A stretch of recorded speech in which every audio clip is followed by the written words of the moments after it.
system. So at work, we just got new High Noon products. I don't know if you've heard of the company. I have They're, not. they're fairly new, not really, but they're just kind of like getting into the seltzer game and everything. Okay. So I really need to be careful of my drink by my feet. But so they just gave us a cardboard cutout for like displays, but we're not going to use it because we don't have that much room. But it's a big cardboard cutout. It's a big cardboard cutout of Dave Portnoy. Oh, nice. So it's in my car right now. So I was gonna put it in the background, and I will next time we record. That'd be really cool. But so I was taking that, and the Bud Light distributor was like, "Hey, why don't you take this big Bush sign and put it in the back of your podcast?" And I was like, "I would love to. Give me some money." I was about to say this ain't a free ride, you know. That's what I said. I said no free ads. We're starting to be actually we're getting good at what we're doing. So like we are. Yeah. Yeah. My dad actually listens. He's tuned into a couple episodes. I'm like, thanks, Jim. You know, hello, like Jim. Yeah. That's a cool. He's got Marked Men. That's MARQ, like Marked Men. That's his podcast. Oh, right. So right. You can check that out wherever podcasts are being listened to.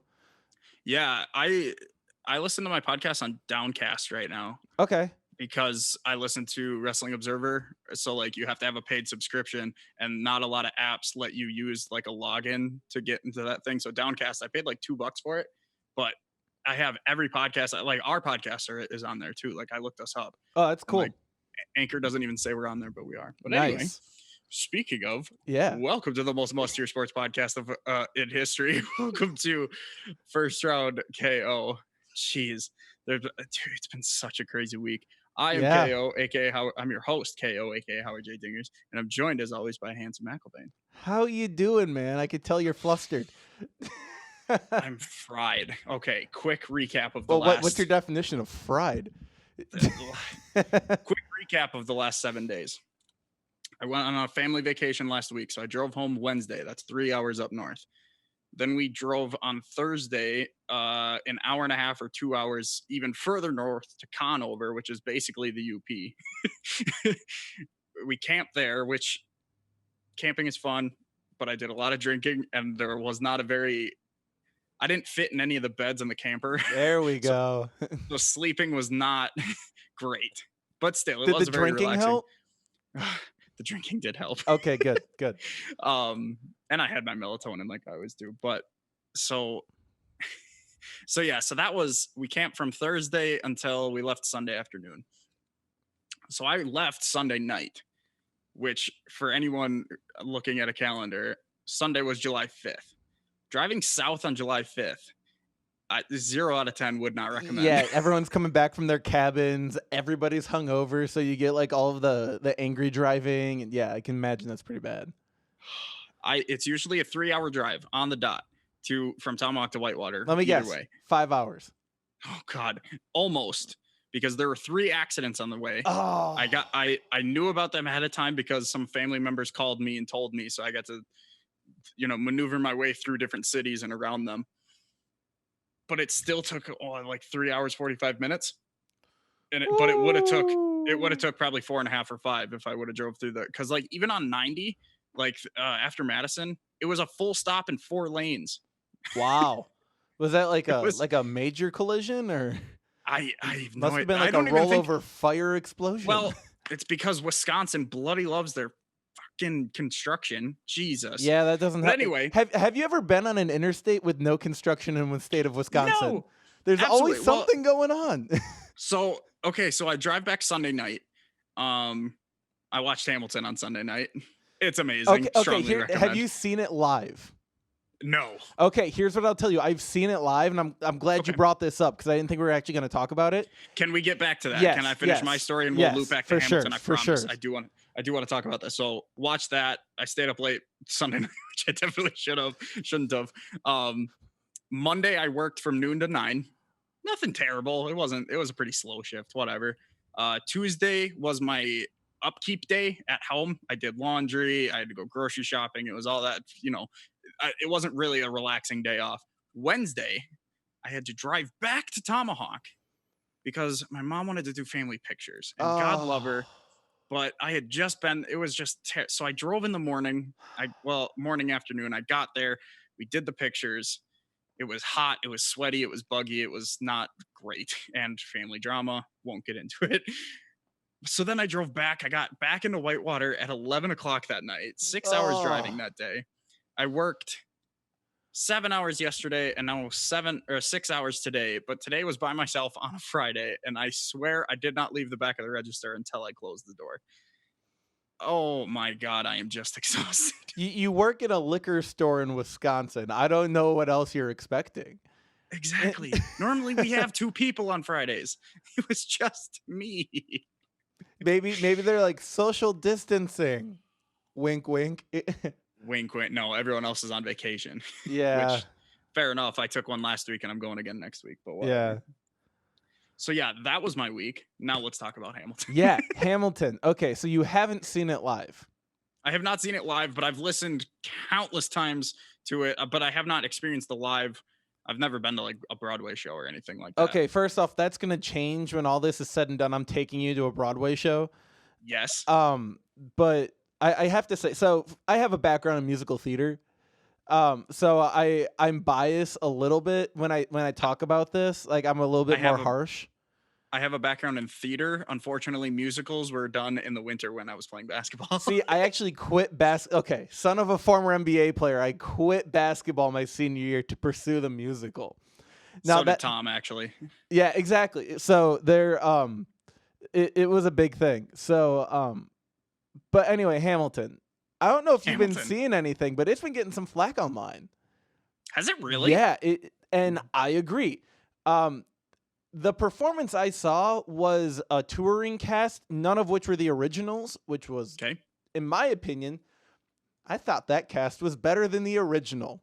And I saw them in Madison.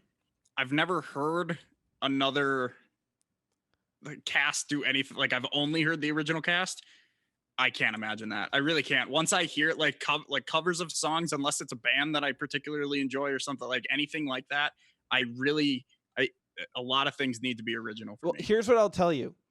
I could play you the two recordings of the original cast and this version of the cast, this touring version, and you probably, one, wouldn't know the difference, and two, you wouldn't prefer either one over the other. Like, because it's the same music, all of the actors are picked. Like, the guy that played Hamilton resembled Lin-Manuel Miranda so much that I've actually almost indistinguishable. And I was actually, because of course I've been obsessed with it all week, so I've been watching a bunch of YouTube videos. They talked to the casting director, and like he said that wasn't even intentional. They're just casting, you know, like you fit this part, not necessarily you look like and sound like Lin-Manuel. You fit the part. They're not looking for a stand-in like a backup guy. Yeah, they're looking for who they want. And you can see that in the Schuyler sister castings in the original cast. They're not the same race. Like that's a big thing. They were going for the parts, which is good. Like that's what you're supposed to do. Absolutely, yeah. But there's some parts. The guy that plays John Lawrence, I had an issue with his stage presence. He seemed like he didn't really want to be there for part of it. And I will say that especially as the John Lawrence part, not necessarily Philip, but like John Lawrence, his singing and rapping did seem a little off, which slow. I get. Especially, so I've heard people say that the whole thing is slow. I feel like it is going to be slow, especially compared to listening to it on Spotify, where it's studio recorded most likely. So yeah, but he was the one particularly where I really noticed it. Yeah, and I brought it up to my sister.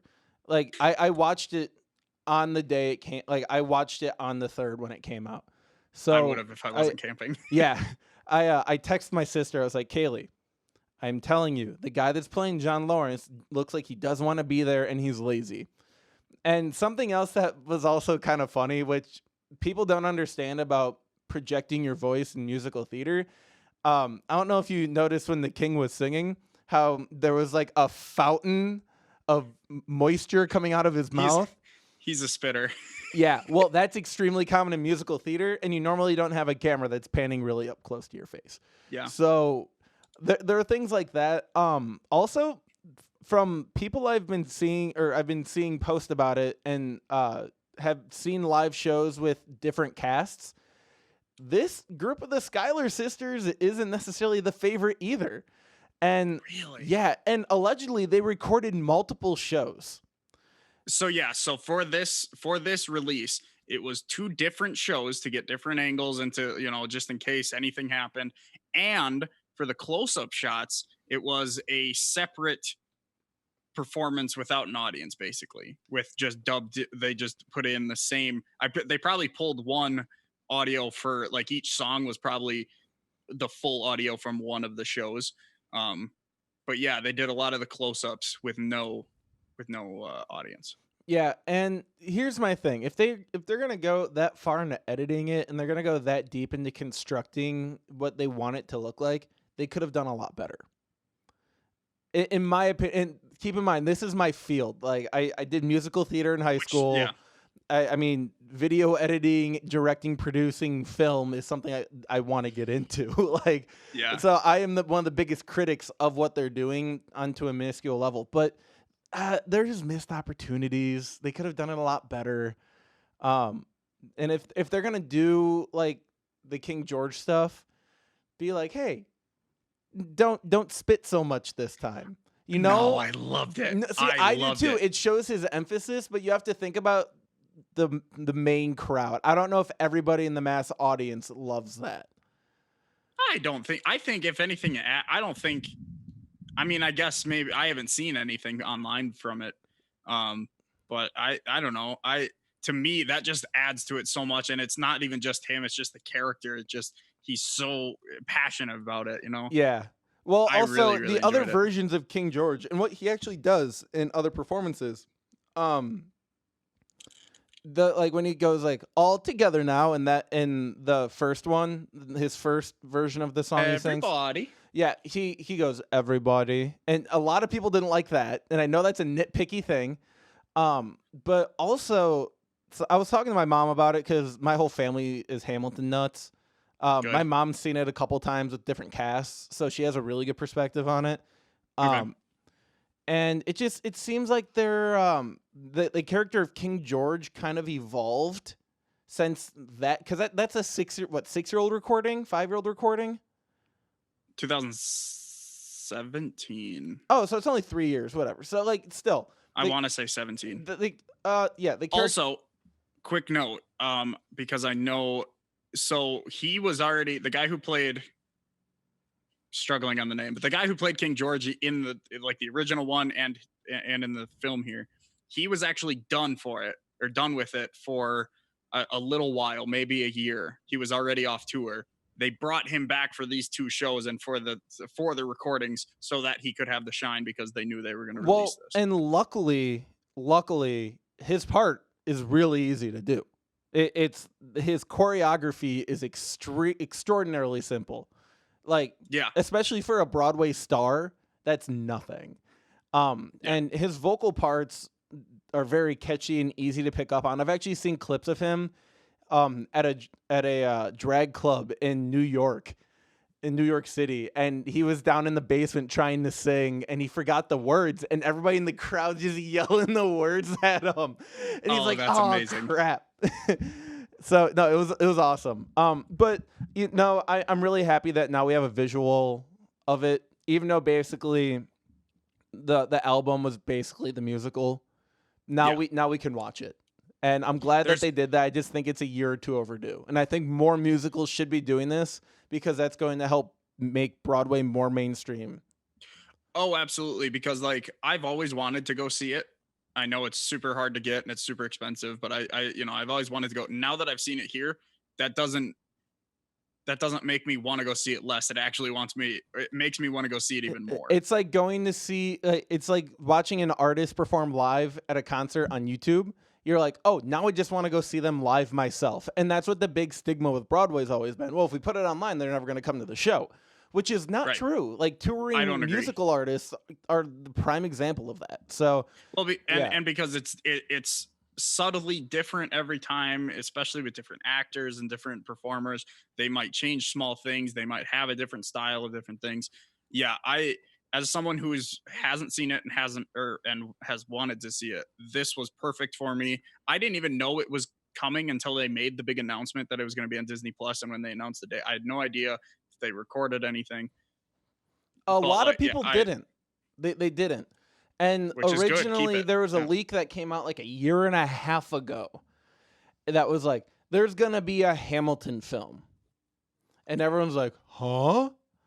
There is going to be a movie. Yes. And They are making an actual movie. the original announcement or the original leak was actually for this, not the movie, because the movie is not even out of pre-production yet. No. And COVID's not helping that. So Absolutely. yeah. But Anyway. overall, it's a nice thing to have for the world to see. And it's good for Disney. You can also, it's pretty easy to tell that it's two different shows recorded because there are a few continuity errors, meaning the big one is Angelica has like flowers on her on one show and not on the other one. But anyway, I didn't even notice it the first time. I saw it the second time. Yeah. When I rewatch it, I'm sure I will. But like, it just adds so much. The facials, and it just, it's just amazing. It's just my favorite thing. I'm re-obsessed with it again. Well, getting that close on stage, that feeling is kind of a replacement for having the feeling of being there in person. Although it's not fully 100% like a full replacement, but it definitely helps bridge that gap. Back to your thing about like not bringing more people, or like making people not want to go. It's a different experience. Like you compare it to a concert, seeing it online, but it still helps way more than a concert. I never want to watch a concert online. That's not fun to me. I'd rather just listen to their music. Yeah. Or watch the music video. But for this lends itself to a cinematic style. And it is cool to see the different angles, because obviously you don't get camera switches when you're just sitting in one spot. You see it all from one angle. So it is cool to see everything, the aerial shots, the close-ups. I think, if anything, this is going to extremely help with their tour, especially especially when all this is done. Yeah, they're gonna have to probably put together another touring cast for the U.S. and have two or three casts going, which is incredible for them. Like, great for them. So, but sports. Yeah. Let's talk about some sports. I did not expect us to talk about Hamilton, but I'm very excited that we did. I apologize for any of you. I'll put a little timestamp at the bottom so people can skip the Hamilton bit, jump ahead if they want to. I apologize. So I don't know if you listened to the last episode that we did when you were unfortunately sick. Yeah, I got food poisoning. We did the pilot for the Midwestern Nerds, which is Chad and Brian's new podcast. Definitely go check that out. Episode 2 is out yesterday, being Friday. We're recording Friday, but dropping tomorrow. It's out there. Go listen to both episodes. They're very good. I listen to them. It's not one of my podcasts. They're hilarious. And they got a guest this week. I love Chad and Brian. Of course, they're old friends of mine, but they have a knack for this. They've been trying to do this. They've had like multiple YouTube channels and podcasts that they've tried to get off the ground. I really think this one's going to stick because they actually have something here. But yeah, doing the pilot, I had a couple people reach out to me and was like, hey man, I'm really glad that you're doing that, but I really missed the sports last week. Yeah. I was like, don't worry, I'm recording tonight. We're sports are coming. Sports are coming. Yeah. So sports. Yeah. I mean, do you want to start with the college one? Or like, I think we should just get it out of the way because we got to talk about it. Yeah. I mean, we're gonna get to everything here. Yeah. So the Ivy League and the CIAA, which is the Central Intercollegiate Athletic Conference, have canceled fall sports. Right. The Big Ten will only play within their conference. Stanford is halting 11 of their sports, basically everything but football. And then UNC Ohio State are suspending practices temporarily. Ohio is not looking so hot right now in general. What's Clemson up to?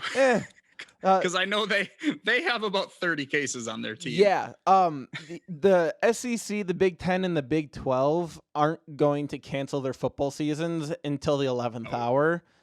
Just because of financials. Even Pac-12, Mountain West, like those are also pretty big football conferences now. So don't be surprised if they cancel them August 1, you know? Right. So I guess the big question is there going to be a college football season? I would love to give you an answer, and I know that's what we're doing here is that we're just talking about this. Yeah. But hell, we don't know what tomorrow's gonna bring. Yeah. Like with anything. Like we're probably going to shut down again. Yeah. I think that's an inevitability because we handled the first one so terribly and the reopening way too early, terribly handled. We I closed tweeted too today. late and opened too early. I tweeted today if I could move to the UK right now, I actually probably would. I would go to New I, Zealand. well, yes. Just so I could go to a live sports event.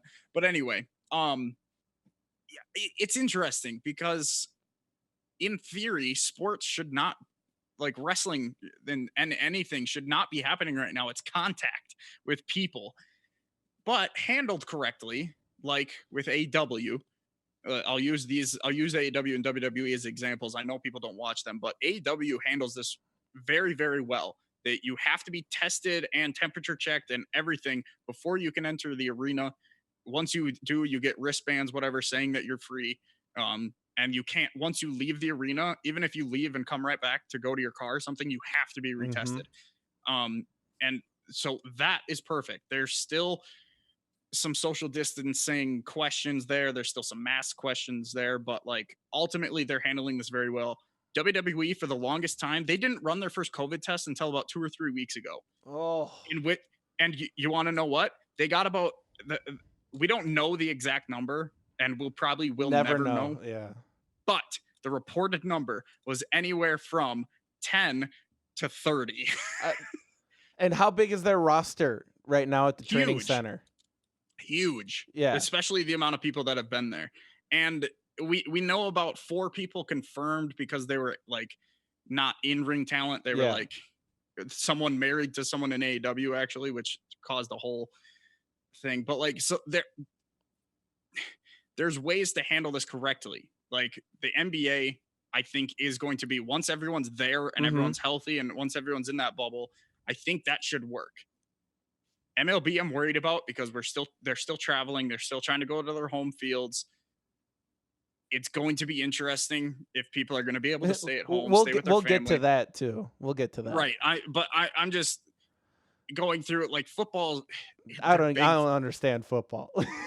I see, and I don't either. And I think it's because we haven't had to think about it yet because it is still a little bit off, but we do have to start thinking about this. Like we probably should have started thinking about this. I've been thinking about football. Trust me. It's just there isn't a good way to do it without being in a like the guys basically have to live at the practice facility. If you're going to be traveling, you have to live in the practice facility.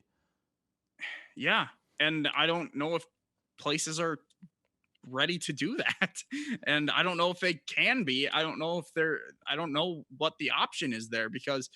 Yeah, you could get tested get tested before every game, which is fine because then and then, even then you got pads and face masks and, gloves these on. Coverings of some sort that they say they're going to put on. And most of the stadiums are outside. So ideally you want to say, yeah, we can easily do this, but there's so much that goes into it from all the team employees, like the doctors and all the ball boys and all the coaches, all the water boys. They have to be healthy too.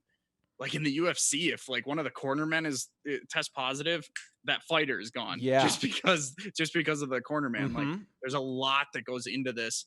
It's going to be so hard to manage. It's going to be so hard to keep people healthy. I'm very, very like, okay, of course I want sports. Of course I want football. I don't want to miss my football. I want the NBA back. If you want football, wear a mask and stay inside. I've had so many arguments. Wear your masks, people. Yeah. Just please. I've got a bunch of cool masks. I think I've got one right here. Yeah. I don't have any next to me. I was going to have one next to me. I've got my this isn't officially Nike, but it's a it's an Etsy product. Love it. And it's actually super badass. That's yeah. And I have a blue one too.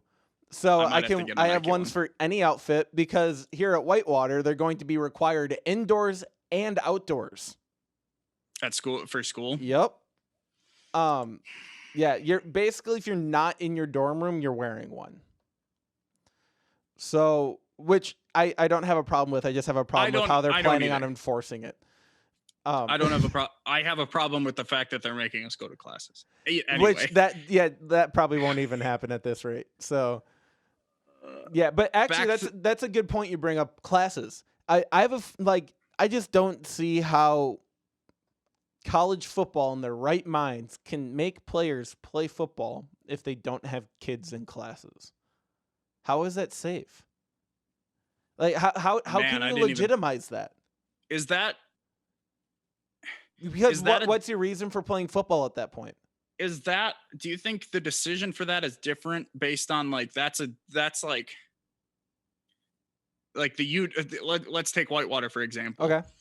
Is that would that be a UW versus a WEAC decision? Like, does the WEAC call if we have football and the UW system call if we have school? Do you think that's the first thing that popped into my head? So my thing,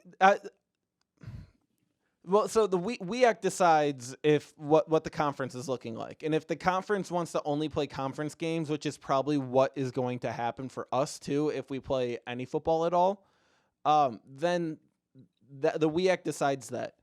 Um, but Whitewater is, I don't even think it's not really even the UW system for that specific. For if we're going to be online or not, that's Whitewater. Right. So that's the point. Like to your, that, I guess that's the answer to your question. Yeah, so like I don't see, because even if we do this like high flex stuff that they're talking about, where like it's you're in class sometimes and not like you're still in class. Like I don't understand how not being in class It's like for a week changes. I've seen a bunch of lower level like high school, middle schools talking about 2 to 3 days a week. But What's that what gonna does do? that do? Like, you makes your classes smaller, but then you take it home and expose your family more days in a row. If What there's what are you going to do with if your there's a kids? if you're doing partial at home slash online learning, why not just do it all? That's what I don't understand. Which I do get, because now Trump is threatening to like slash budgets if you don't go back. But like, whatever. He can We are slash the getting a little. budgets when we see his tax returns.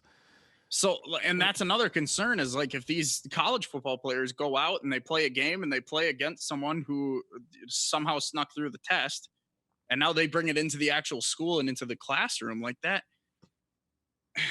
There's so So many issues my with thing this. is, there's going to be Division I schools. If college football happens, there's going to be Division I schools that play football without students on campus. Without, and if that doesn't bring up the whole idea of NCAA football players not being amateur athletes, I don't know what does. It doesn't. Oh, it hurts, man. But when it comes to Whitewater, Whitewater's actually got an NFL prospect on their roster right now, and Alex Pete. So if the WEAC has to recognize that, because if I'm correct, we're actually not the only team right now technically that could have somebody that wants to play at the next level. And oh yeah, no, for sure. So Alex Pete is literally like could be drafted out of Whitewater, which is wild and wouldn't have happened unless Jake Kumaro came out of here. So thank you for the spotlight back on us. But Kumaro, Blanchard, we have that offensive lineman. Oh too. yeah, well, offensive linemen are different. That's just a Wisconsin and Ohio thing. Like they just want big, strong white guys. Very true. Yeah, that's the type they are. But a running back coming from Division III school being drafted, what? And that could happen this year with Alex Pete. So this coming draft. So didn't the Patriots draft a D3 guy in the first round this year? Probably. Or was it the second round or something? That maybe? Sounds like Belichick, doesn't it? Yeah. It was. I think it was the second round, but it was their first pick. They picked a D3 guy, I'm pretty sure. Yeah. Well, they're not going to be having any second round picks for the next couple of years now. Just to kind of wrap this up, like I was saying, I want sports back. Of course I do. I need something. But if it was objectively, I have to look at this and say, do we actually need sports right now? Do we actually need to be putting people's lives at risk, especially college athletes And yes, I get the whole draft prospect thing and I get all of that. Do we actually need to be doing this? If we can find a way to safely make sure they get tested like twice a week, like once in the middle of the week and once right before the game. If we can do that, and if we can make sure everyone stays safe, then yes, of course I would love to see stuff. But like, it's so like, I can't watch WWE right now. I haven't been watching Raw or SmackDown, and that's big for me. I usually watch everything. I can't watch it right now because I know that they might not all be safe, and Yeah. it takes away. It's supposed to be escapism right now, but it's not, because it's Mm-hmm. making me think of what's going on in the world. It's making me like cringe and actually worry for these people, and that's not what we need. If we can find a way to do this safely, then yes, I think it's very, very possible that we still have football. I just don't know if we should. Well, and we can talk about more when we get to the NFL stuff here, but I feel like the only way that you can actually do this is if guys aren't going out in public and they stay in a pseudo bubble setting. Like, you have to be Yeah, like where you're living, where you're practicing, and in the bus to places. And that's it. I brought up Clemson earlier, and that's the reason that they have so many positive cases, is because a lot of the Clemson players were out at bars. At least that's what I've heard. I guess I don't know that for sure, but I mean, it makes sense. But anyway, let's move on. Yeah. What's next here? All right, Go NFL. go pro. Well, do you want to keep up the quarantine talk, or do you want to talk about Mr. Cam Newton? Is there anything else that we need to talk Well, quarantine? Because I think because I think most of what I just said applies to all sports. yeah. I Well, don't. my thing with football is, first off, no jersey swaps thing is stupid, considering they're rubbing up against each other for a full game. But that's not even signed off yet, technically. So You know what? that's a Fair. leak. Um, That's fair. if you're gonna, yeah. So, but my big thing is, I think the NFL is the only level of football that could actually go on and do stuff, because it is looking like we're gonna have to shut down again. And if that's the Yes. case, that means hotels can't be used. And if hotels can't be used, that means you can book them out and fill them with football players.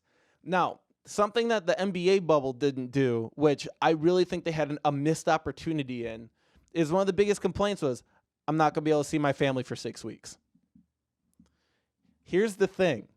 If you set it up right and long enough in advance, you can bring all the families, all the players into the bubble. That's your significant other, your children, and that, like, super immediate family. And then you can go to the games on a private bus, and that's for the players and the families. They go from practice facility to hotel, onto the bus to the games. That's it. It's like, have you seen People versus OJ on Netflix? Yes, actually. So, all the jurors are on the bus. They stay at the hotel, no TVs, no nothing. Like, they're locked Yeah. in the hotel. Right. They'd have all their entertainment, obviously, because they'd be stuck in the hotel. But it would be like that, where they wouldn't be allowed to leave. Kind of like what TBT Which, is doing right now with their tournament. and like, I don't see anything wrong with that. Like, personally, if I was in, like, I, I'm stuck at home anyway. If I have a TV and my PlayStation, I'm fine for like 4 months. And here's the thing, if you pick hotels because here's the thing, you pick the best hotel in your city, because it's not like everyone's staying in one location. That's the thing. If you pick the best hotel in your city, then you have all your amenities. They're Yeah. more than big enough to handle a football team, a singular Mhm. football team, and its staff. So there's ways the NFL can do this, and Goodell's finally getting in the more modern mindset, and he's actually listening to people, which is I, astonishing. I bet you the draft opened his eyes for sure. Yeah, definitely. So I think we're gonna see some more interesting kind of like curveball plays that we haven't seen from the NFL yet, and it's gonna be really interesting to see how they try to handle this.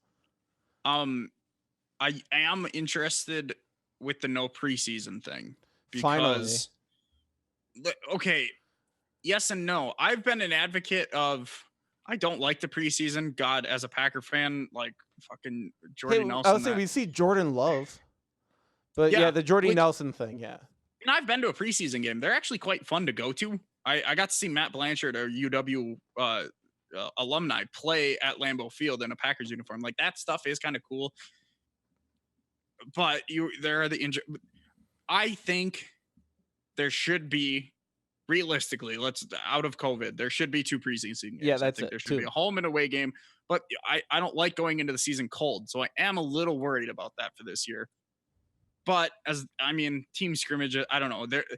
I do like it right now because it's less travel, it's less contact. So it's hard for me to argue about that. Well, they now, have the but green and white scrimmage at the beginning of the year that's televised. And Yeah. right now, there are 2 starting caliber quarterbacks on that Packers roster. Depending on your opinion of starting caliber, we will actually, I don't know if you added it. Yeah, we're going to get to that. Yeah, we are going to get into that because I'm very actually excited to talk about those. But yeah, so I'm a little, I don't know. That'll be interesting with that. Let's just see how they handle it, because that's what I'm most curious about. You know what? They have the benefit of learning from 2 different scenarios with the NBA and the MLB. And Major League Soccer, which has already had to kick teams out of the bubble for positive testing because they've been breaking quarantine, and the NHL, who's been trying to figure out stuff as well.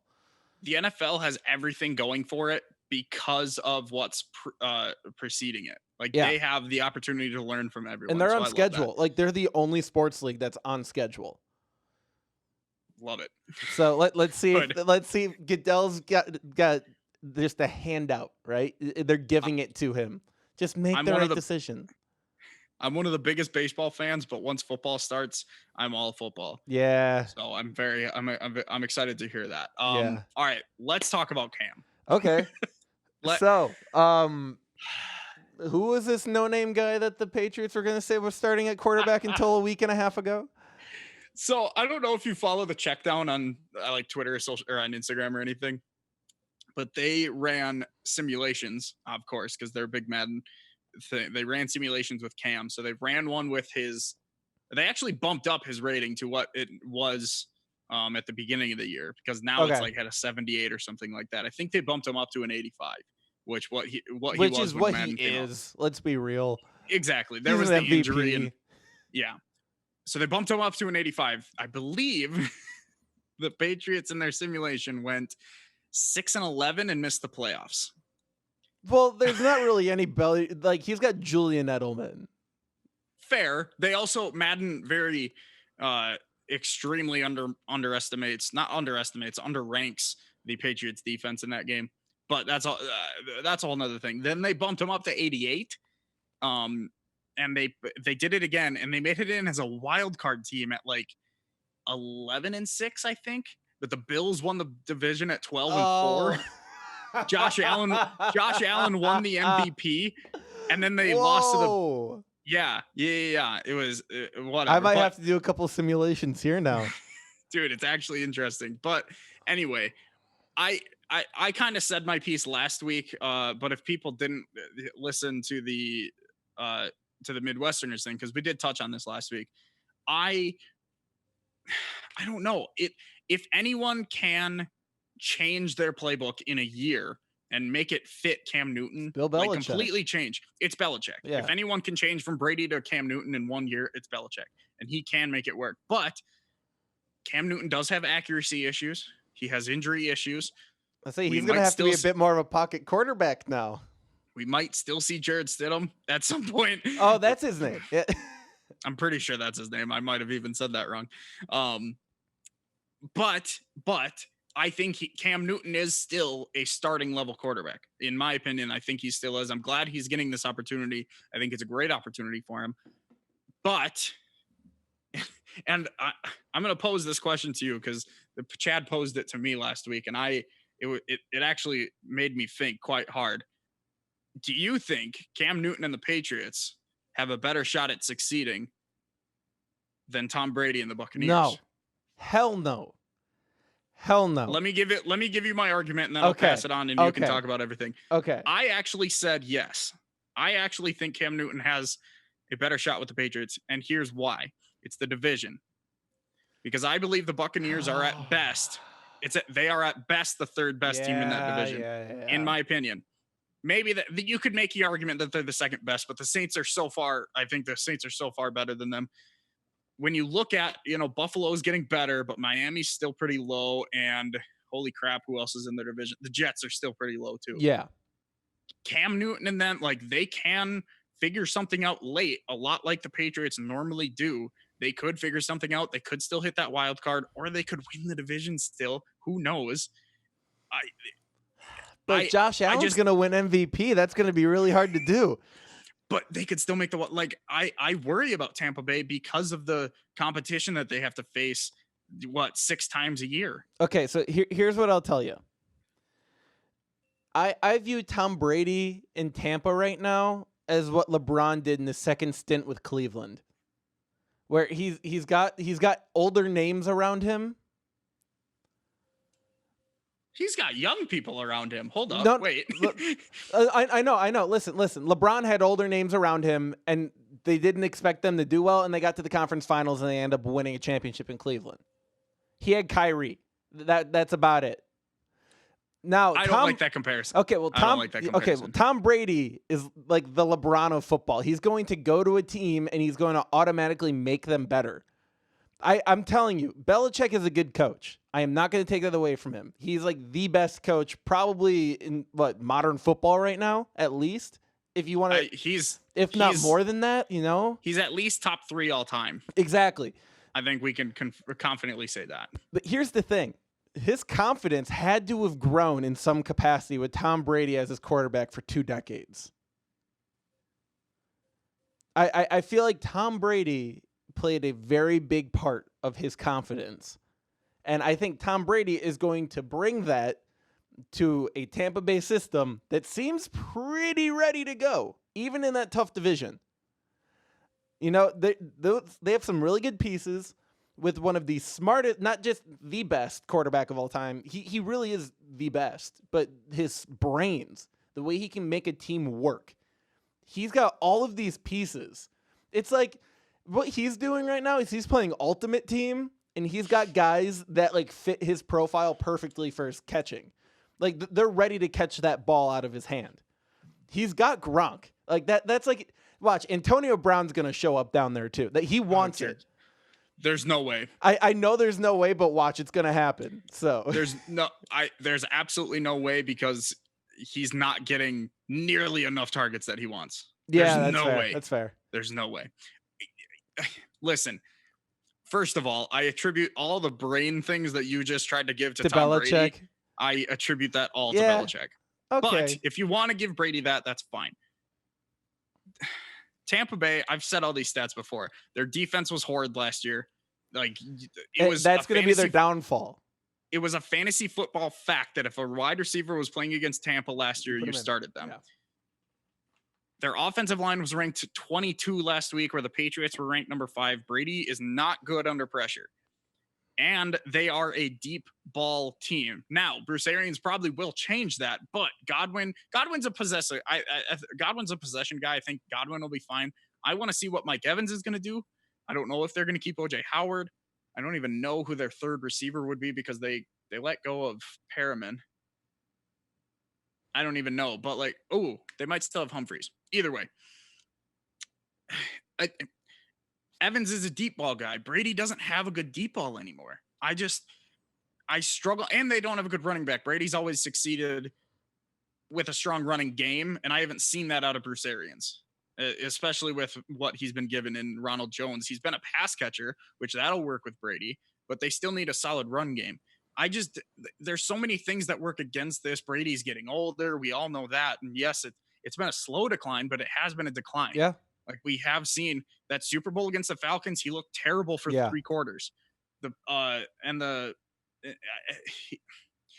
lost to the Titans last year. No disrespect to the Titans, but he lost to Tannehill and the Titans last year. I just don't see it happening. I honestly think the more I talk about it, I really do think the Buccaneers are going to miss the playoffs. I really do. Here's the thing. Don't go discrediting that defense. They've got Pierre Paul and Ndamukong Suh, your favorite defensive players from the last 10 years. But Shaquille Barrett, who was arguably the best defensive player last year, has not signed his tender yet. Yeah. His franchise tender. Yeah. But they do have a lot of young people. I've done a couple online leagues with Madden, and I played as the Buccaneers once, and I had, you got the guy in the Devin White, He was a rookie, very good. Sean Murphy Bunting on the outside, very young, very good. There's room to grow on that defense still. Shaquille Barrett's still very young if they can keep him. They have solid pieces. Again, it's I don't know. It It's looks like gonna it's a be. mix of old and young pieces, isn't it? I feel like that's just the whole team. But I, I think I also don't think Gronk is gonna be good next no. When year. when I originally saw the notification on my phone that Gronk was coming out of the WWE, out of retirement to play football again, I laughed. I thought it was a joke. Um, I don't know. The man still wears knee braces on his elbows. Like I don't understand, because I understand Tom Brady playing football still. He's a quarterback. There's rules to protect him. He's a tight end. Like, his job is to like push guys and get hit. That's literally what they pay him for. And because he's so big, he gets hit down low. Yeah, And that yeah, is and we know about his injury proneness. Um, yeah, I feel like the line is magically going to get better now that Tom Brady's there, because I feel like that's their tip top priority. Do not hurt our ancient god level quarterback. But can you just make that line? How many Well, teams have just no, tried to make but a line better? here's the thing: like, were they really as worried about Jameis Winston last year? Because the guy's got legs; he could move, at least He's more than mobile. Tom Brady, like Yes. significantly more. Yes. That's why it's going to be even worse. Well, no, I know that's what I'm saying is I understand where you're coming from, 100%. But from like a coach's perspective, I feel like you push that line so much harder than you ever have before. The best thing that Bruce Arians can do is do what the Patriots did. Like, literally take Belichick's playbook and go short game with Godwin and with Ronald Jones out of the backfield and whatever tight end you end up having, and try to get Mike Evans open downfield, but just give it to Godwin. Like, honestly, I'm probably going to draft Godwin pretty early this year in fantasy football. Scotty because Miller is their third on the depth chart. Scotty Superstar Miller, any fantasy footballers fans out there will know he has potential. I don't think it'll be reached, but he does have potential. But yeah, I don't know.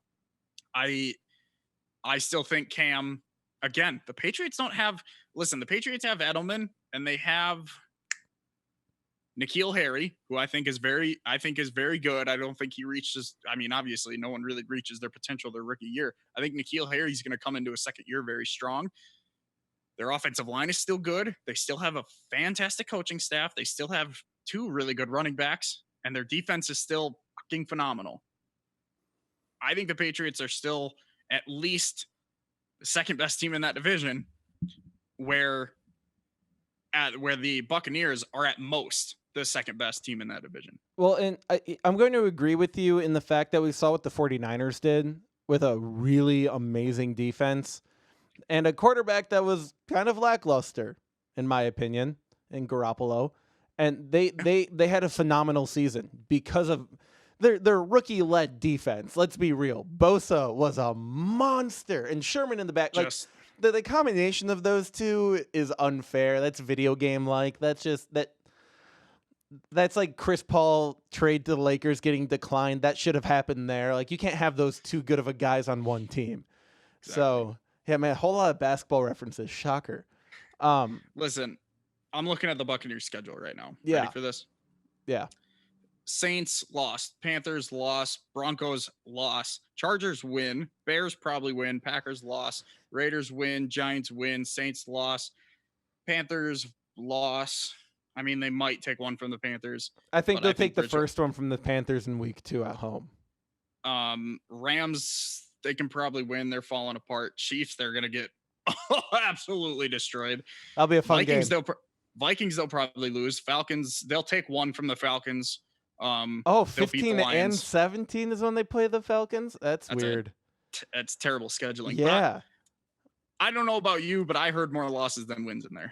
Yeah, so here okay, let me go back to this line thing, because that's what this is coming down to basically, is like the offensive line is going to be a big question mark. I don't think Tom Brady signs with the Buccaneers if he's worried about the offensive line. Like he's aware of that. He's not a stupid Listen. guy. He's Listen. arguably the best quarterback of all time.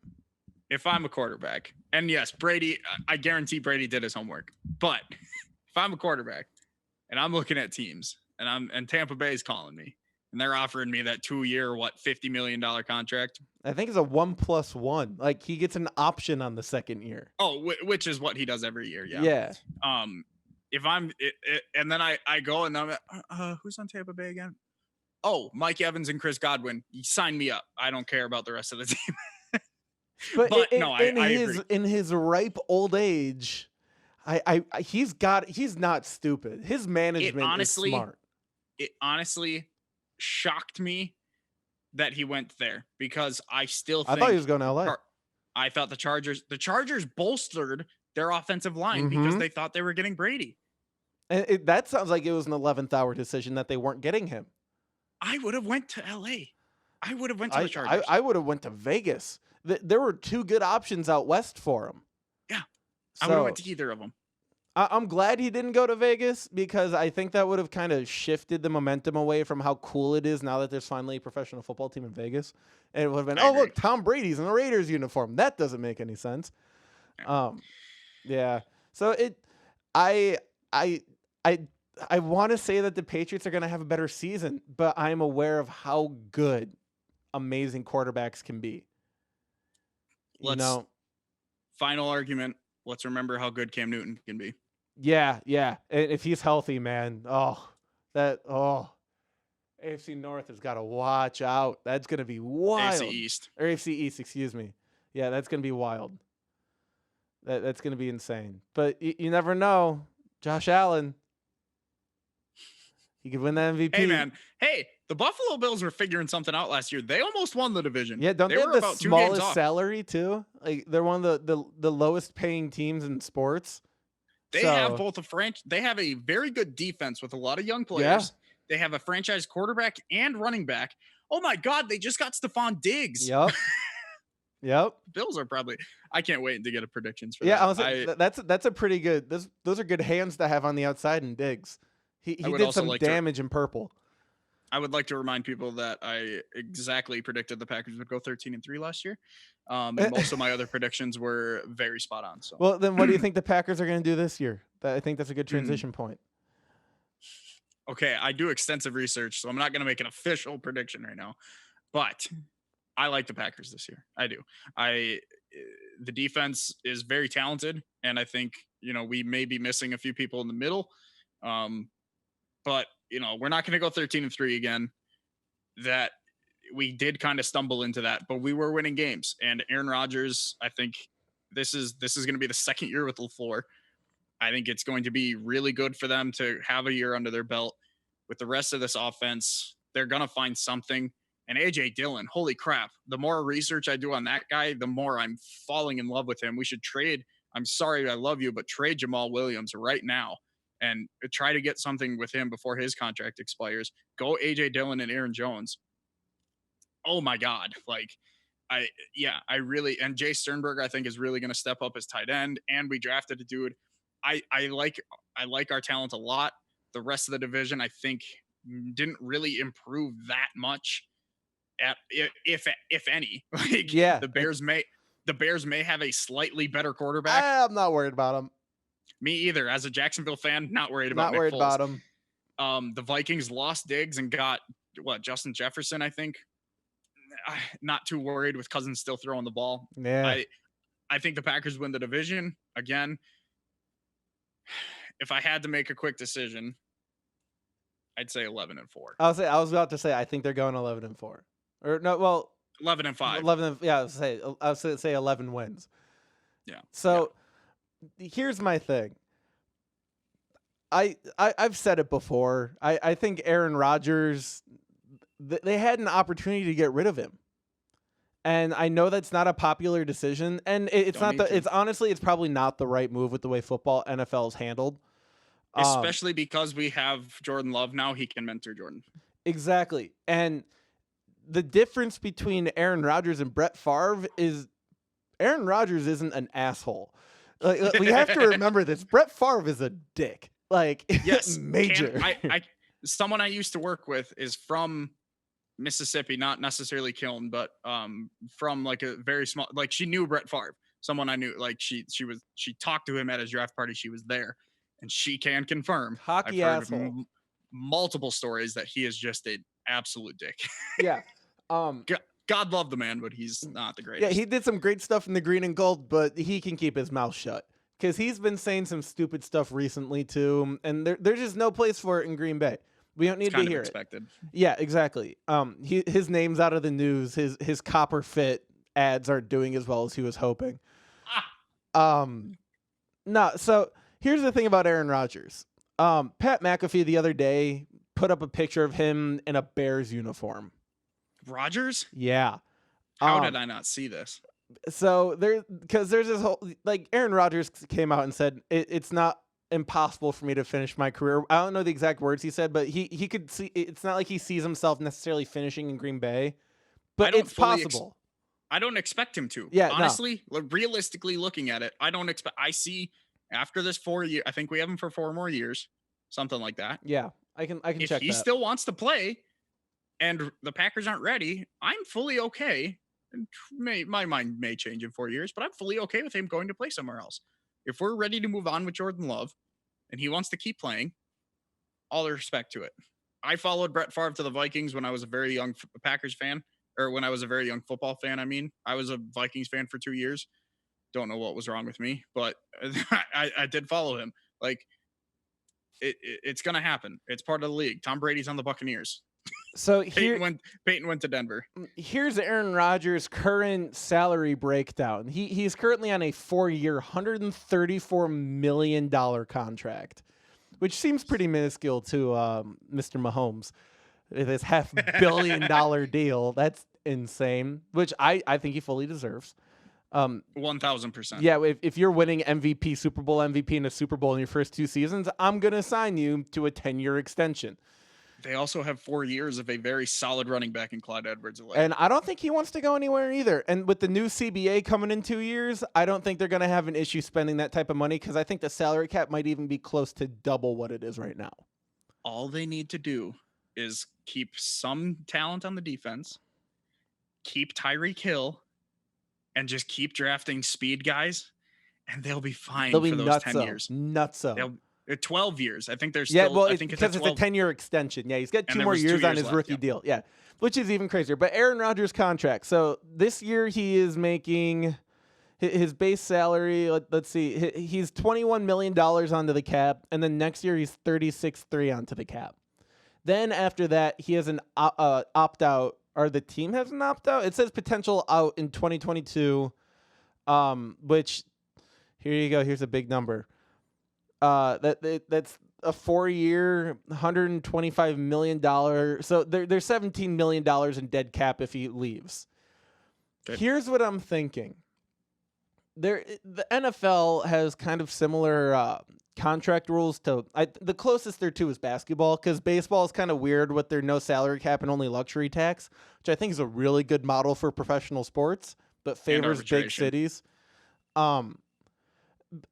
If Aaron Rodgers, here's the thing, even if he sees his time in Green Bay being over after mentoring Jordan Love for a couple seasons, he's not going to have bad blood with the green and gold. That's just not going to be a thing. I don't see, even if it ended badly, I don't see it ending poorly in a long-term sense. I could see Aaron Rodgers being like, look, he's ready to go. He's ready to start. I'm ready to go. I'm going to take the extension and you can trade me and get something for me. Like that. That's the type of guy I see him as.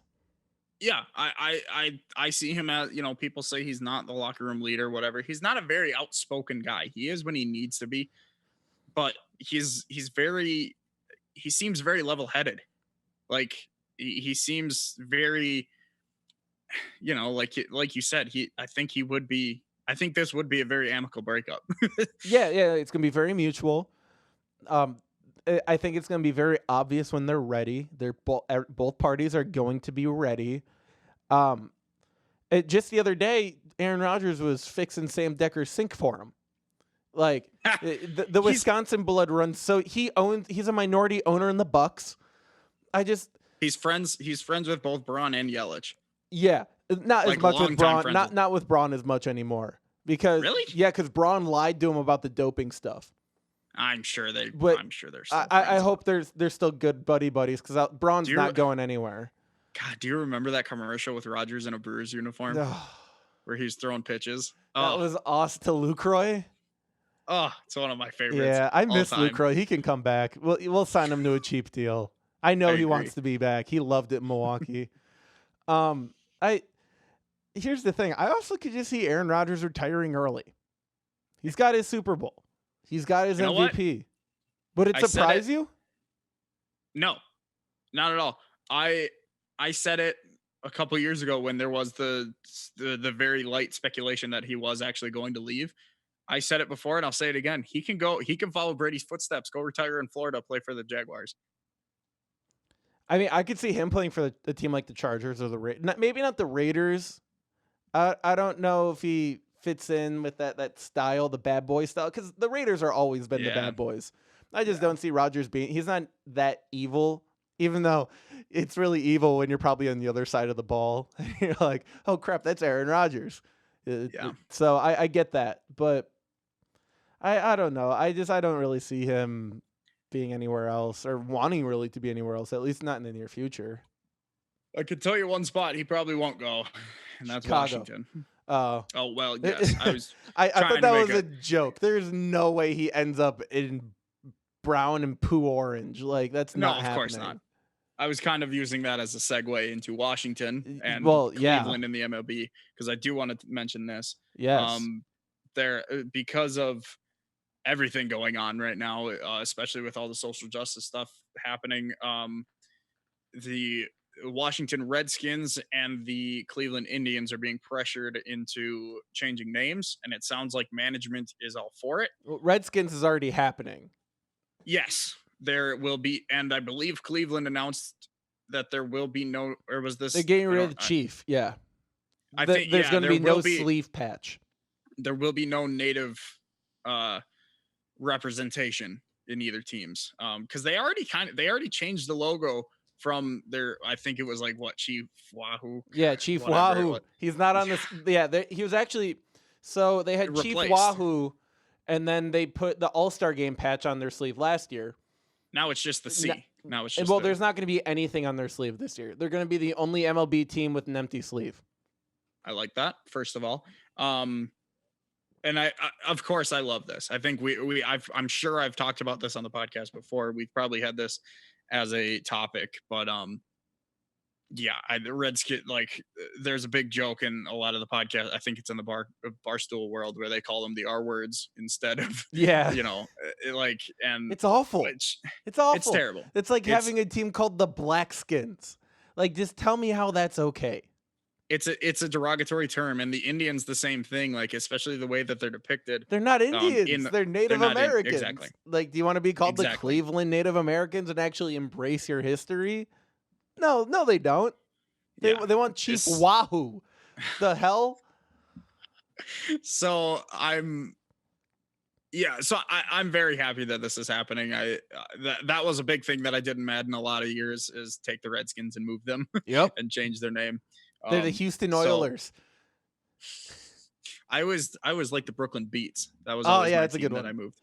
That's I like the jerseys. When is Madden gonna let us make our own stuff again? Dude, the fact that those teams are still like the same ones from Madden 08. Hey, you can still go to London. Yeah, but the fan base isn't as big. Anyway. Oh my god, that's a whole nother episode.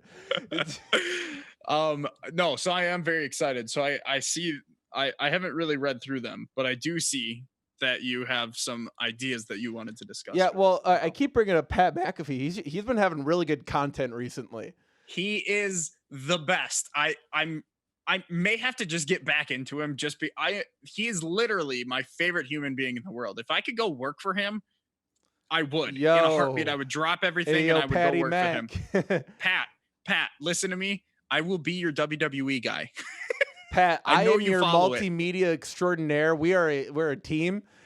I know you follow it. I don't have to touch the sports at all if you don't. I will do strictly wrestling for you because I know you follow it and you're feuding with my boy Adam Cole. I don't care. I will come cover WWE for you anyway. So he had a suggestion or his team came up with a suggestion of the DCFC, the DC Football Club, which honestly, if you disassociate with the Washington part, I think that might actually be a pretty big step. If you disassociate with the Washington, because Washington's kind of confusing. That's what they brought up. Because is it Washington State? Is it Washington, D.C.? Kind of like Kansas City and our fantastic president congratulating the state of Kansas. I'm glad he knows the state geography. And you know what? I didn't even think about that when you mentioned the name. So I like that a lot. Yeah. But DCFC is just kind of clean. Like the DC Football Club. DC Football Club versus, like, I like it. I do like it. It's sports. You kind of need like a Mustang or I don't even know, a starfish. Right, so a starfish. Well, a big one for at least for the Cleveland Indians, they're talking about the spiders, but that one's I don't like spiders. I don't like Cleveland spiders. Cleveland Rockers. It's the Cleveland Spiders sounds like a minor league baseball team, which it is. Yes, I believe actually. Wait, the which one? The Spiders. I think that's actually a minor league baseball team. Fair enough. I would. There's some really weird minor leag baseball team names. Cleveland. They should do something with the Rock and Roll Hall of Fame. They should Cleveland I agree. Rockers. Yeah, the Rockers would be really cool. But there's been some, according to CBS, there are some pretty big name opportunities. The Warriors seems to be the leading one. For who?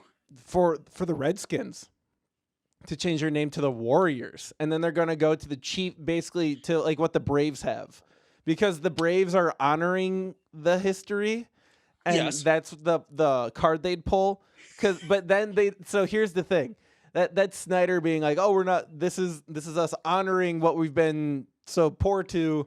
But that makes it easier for him because they get to keep their colors, keep their branding, minus the Native American. First of all, Schneider has no place to say we've been trying to honor. Like, he has not wanted to change this. This has come up so many times, and he's refused so many times. It's because it's a money thing now. Yes, but changing it to the Warriors does seem like, okay, I'm acknowledging that this is kind of wrong, but I don't really want to move away from it. I know. So I don't like that. It's too close. There's some better options. Yes. One of my favorites that I've seen so far is the Red Tails, which is there's history behind it. There was a all-black air battalion in the Air Force, and they called themselves the Red Tails, and they're based out of DC. So, was there a movie about them? Yes. I believe I've seen it. Yeah. So there you go. That I think that's a phenomenal name. I don't understand why this is any contest at all. That sounds like it should be that. I like that. Also because I'm a very visual guy, I would like to see that. There's a lot of red and black. I don't know. I would want to see the red and yellow leave. I would want them to change colors. Honestly, I kind of want the yellow to leave. The red can stay because the yellow is the secondary color. Red and gray. I'm all good with a complete recoloring. Just completely disassociate. If they go Red Tails, obviously they should keep red. But if they go like red and gray, even red and white, like the Badgers, like something like that, I think that would be kind of cool. Well, so the other one are the Red Wolves, which is kind of another thing, like playing into the whole like Native American honoring thing, because wolves are very big in the Native American culture. That sounds better than the Warriors. Yes. The War Hogs, not a huge fan of that one. That's sounds more too of close just a to football. Warhawks. Yeah.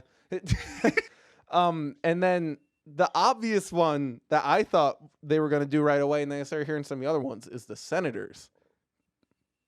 Isn't that hockey? So? Ottawa? So? Who cares?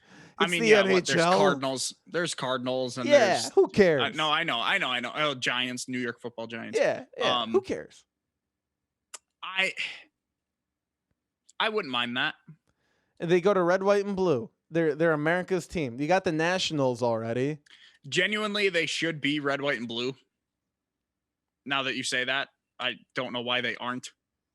I'm actually Um, I am pro all sports teams in the state that they're in being the same colors unless there's multiple teams. you want to know what my brain just did? Oh no. Oh, they should be the Eagles. Wait. um, They can be the fighting bald eagles.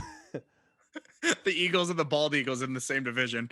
Oh, Man, yeah, Senators. You could just go well, Capitals, or why not go like Nationals? Why not just keep it in the? that was the other one too. Is they're like, well, do you want to be the football nationals and the baseball nationals? I wouldn't necessarily mind that. I wouldn't hate that honestly. either. Now, I honestly, here's where I really like this idea. I saw a little rumor flying around that the Nationals owners might be interested in the minority ownership that is going up for sale right now for the Washington, the R words. really Yeah, I don't know how credible the source was, but if fair. they've got a lot of money. Obviously, we saw Strasburg's contract, so and we saw what they're giving some of their players. They still didn't give Harper the money he deserved, but yeah. So definitely a lot of options. Do you think like teams like the Chiefs or even like the Golden State Warriors should have to change their names? Because I feel like the Warriors are so disassociated with all of that. The Warriors, it all comes back to the origin of why the team was named. I don't know the origin of the Warriors, why they are called the Warriors. It could be something not related. Then again, that name isn't like the Indians or the Redskins. Well, here I'll give you some context. Okay. Marquette University were the Warriors until they changed to the Golden Eagles. Okay. Their mascot was a Native American. Okay. But they were the Warriors, and they changed to the Golden Eagles. Yeah. So like if that was the same case for the origin of Golden State, then yeah, I would say maybe we do look at maybe changing that, but they have very much disassociated with that. So I think that one might be okay. The Chiefs, I don't necessarily hate that because again, the problem with these two teams is the derogatory terms and the incorrect terminology. The Chief is very much, I think that is very much a respect thing, and they do the tomahawk embracing chop the culture. I completely agree. I don't really have a play. This is just my personal white male opinion, so it doesn't really matter.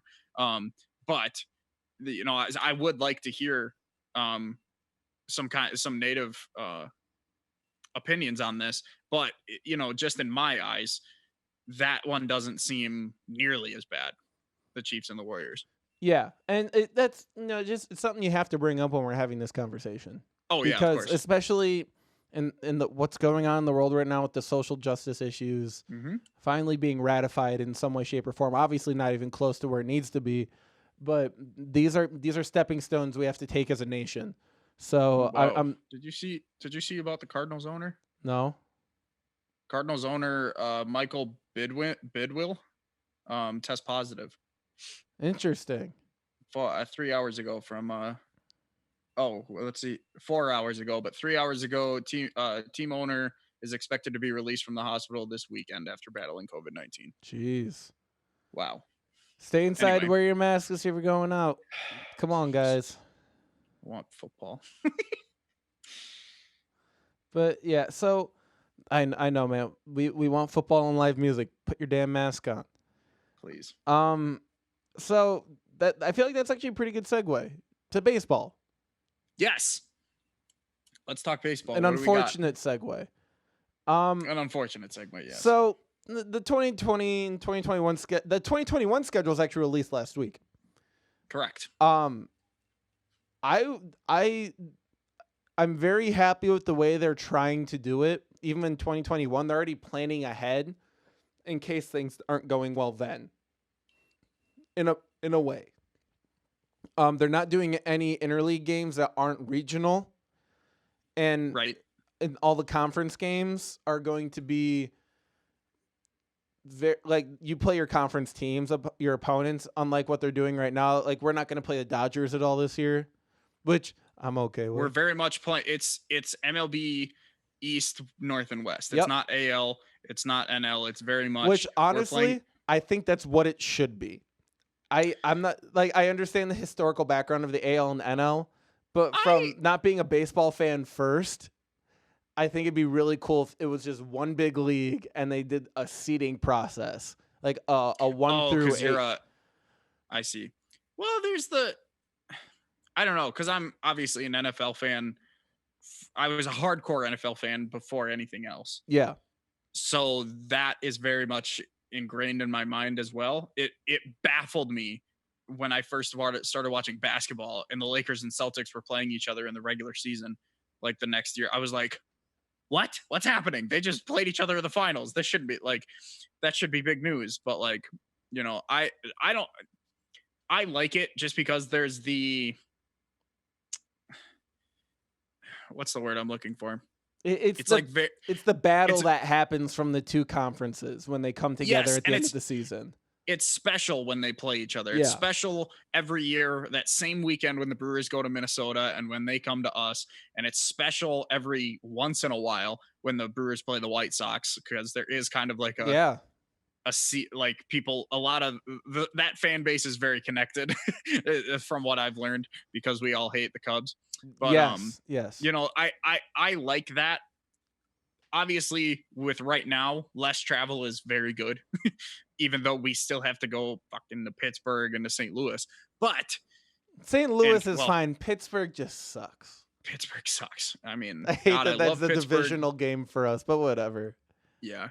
God, do you remember when Houston was in our division? I'm okay with them being in the AL. They can stay I there. agree. I can't wait to see them get hit. Oh, it's gonna be Anyway, great. yeah, I don't know. I quite like it right now with the way they're doing it, but I would like them to go back to, when they can, obviously, if they can, go back to what they were doing. Yeah. Really quick here. Um, are you worried about stars opting out? I got one more thing here for baseball I don't have written down, but are you worried about guys opting out? Buster Posey is on that list. I believe Felix Hernandez is on that list. Yes, I Um, believe he is. let's see. I got Wellington Castillo, Ian Desmond, Felix Hernandez. Let's see.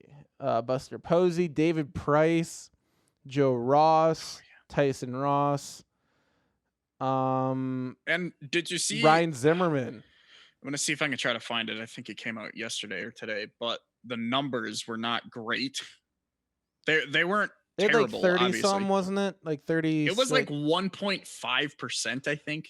Which is Um, about where the NBA was at, right? I think NBA was at like 1.8. yeah, it's not, again, not great. Well, There they're shouldn't be also not trying to play immediately right now. right. We still have a couple weeks. I don't Yeah. know. To answer your question though, while I try to find this, yes, I am worried about people pulling out, because I mean, Mike Trout has been vocal from the beginning, saying how, he's got a newborn on the way slash in the world right now. Yeah. I can't remember. If not here, coming very soon Yes. to a So like, nursery near you. there's the family aspect of this, Yeah. especially with that kind of stuff. That That's why Buster you know, Posey's sitting out. He's got new twins. yeah.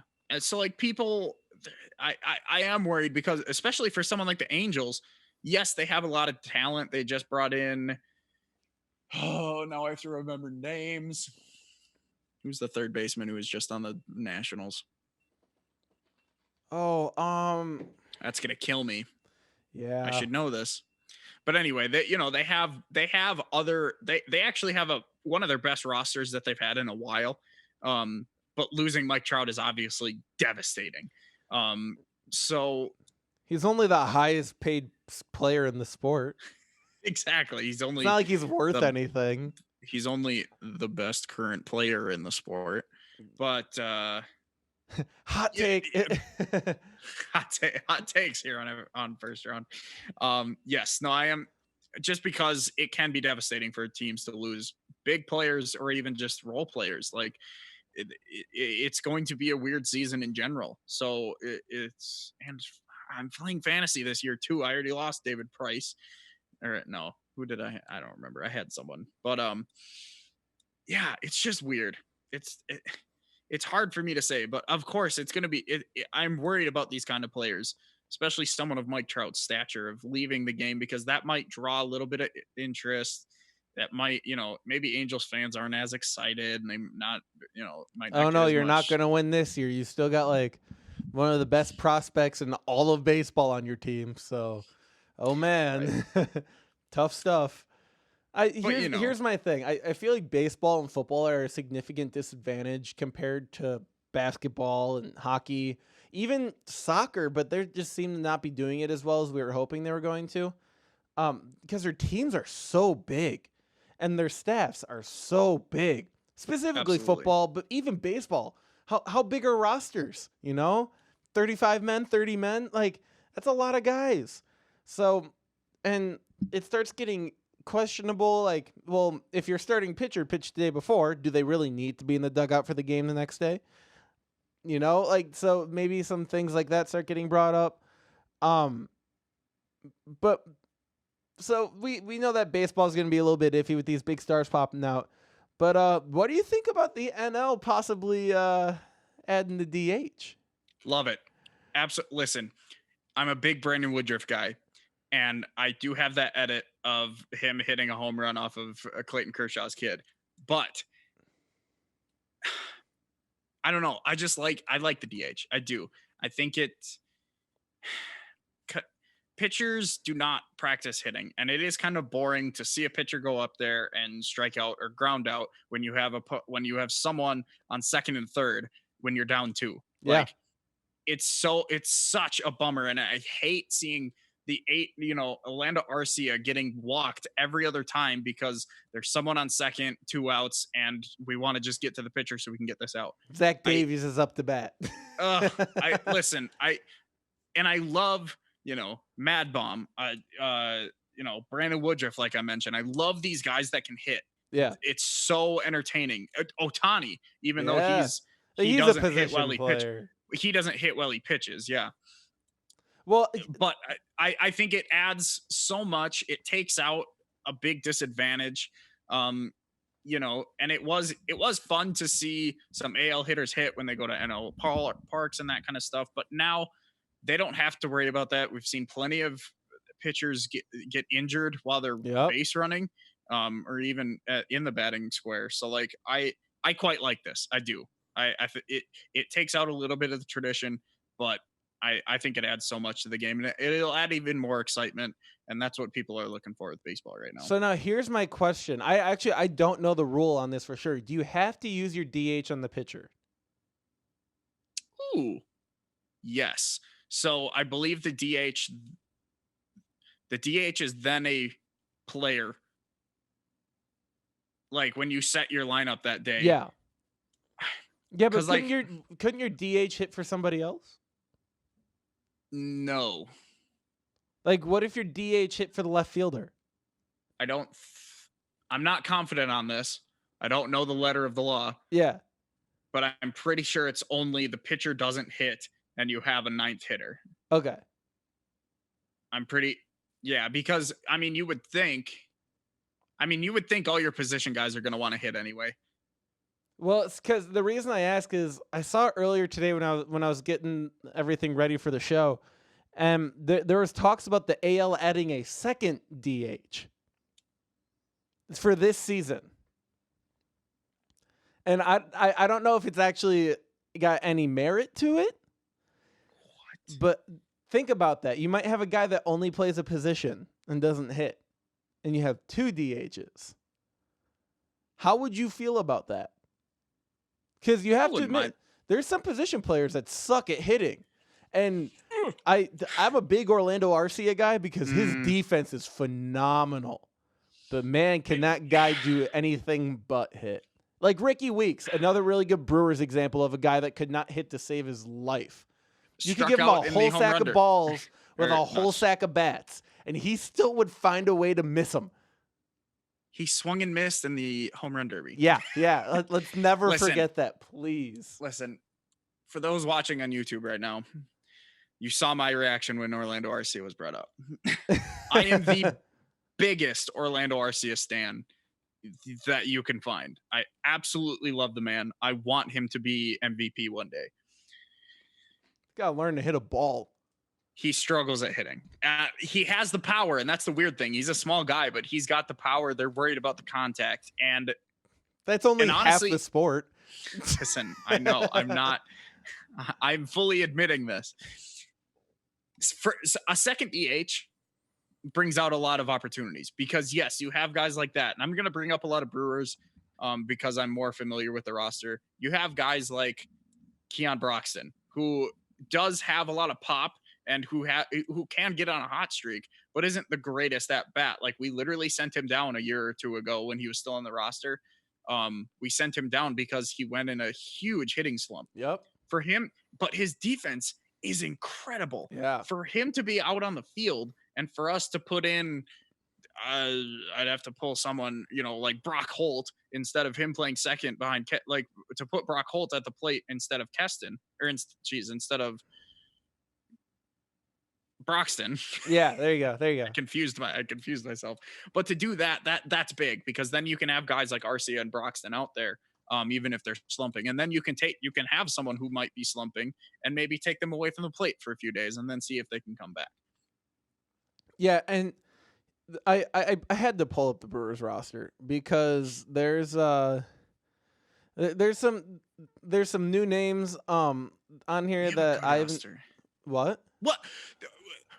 We have two catchers right now, and yes, they're gonna switch off play, but Omar Narvaez, I think, should be our main guy. I think he's going to be, and I think he will be too because he had very solid stats last year. He's also younger. That helps. He's actually, but that's the thing. If there was that second DH, Manny Pena would be a great guy to be that DH for. Yeah, I would not Arcia. hate that. I would not hate that. To put Pena in there instead of Arcia, like that's as much as it pains me. Another guy that could actually be a good bat for the Brewers would be Sogard too. Like when he gets moving, yes, he can get moving. And man, you want to talk about a terror on the base path? That's a guy that's scary when he gets on base. But wait, what, Joey? A second DH would be a really good position for a guy like Ryan Braun, an older. Yes. So I don't know if you're familiar with what the MLB did for Babe Ruth at the end of his career. No. So I don't think so. When Babe Ruth was at the end of his career, when he hit and got on base, the MLB gave him a courtesy runner every time he got on base because he was just that big of a crowd draw that they let him hit, and if he didn't hit it over the fence, it was a single. And then they put a guy on base. I would just like to throw this out there because this is somehow news to me. I think this must have been when I was on vacation, but Joey Gallo had COVID. Or has COVID? Yeah. I honestly, I'm going through Ken Rosenthal's Twitter right now, and I genuinely did not know that. Yeah. Anyway, sorry. Yeah, so there's older guys on rosters. Like Albert Pujols would still, I think, would be a really good candidate for this. To be a second DH for a position player, if not already just being a DH outright, as he probably should be at this point in his career. Absolutely. Which he's still with the Angels, if I'm correct, right? Yes, he is. Yeah, so that's probably what he's going to be doing anyway this year.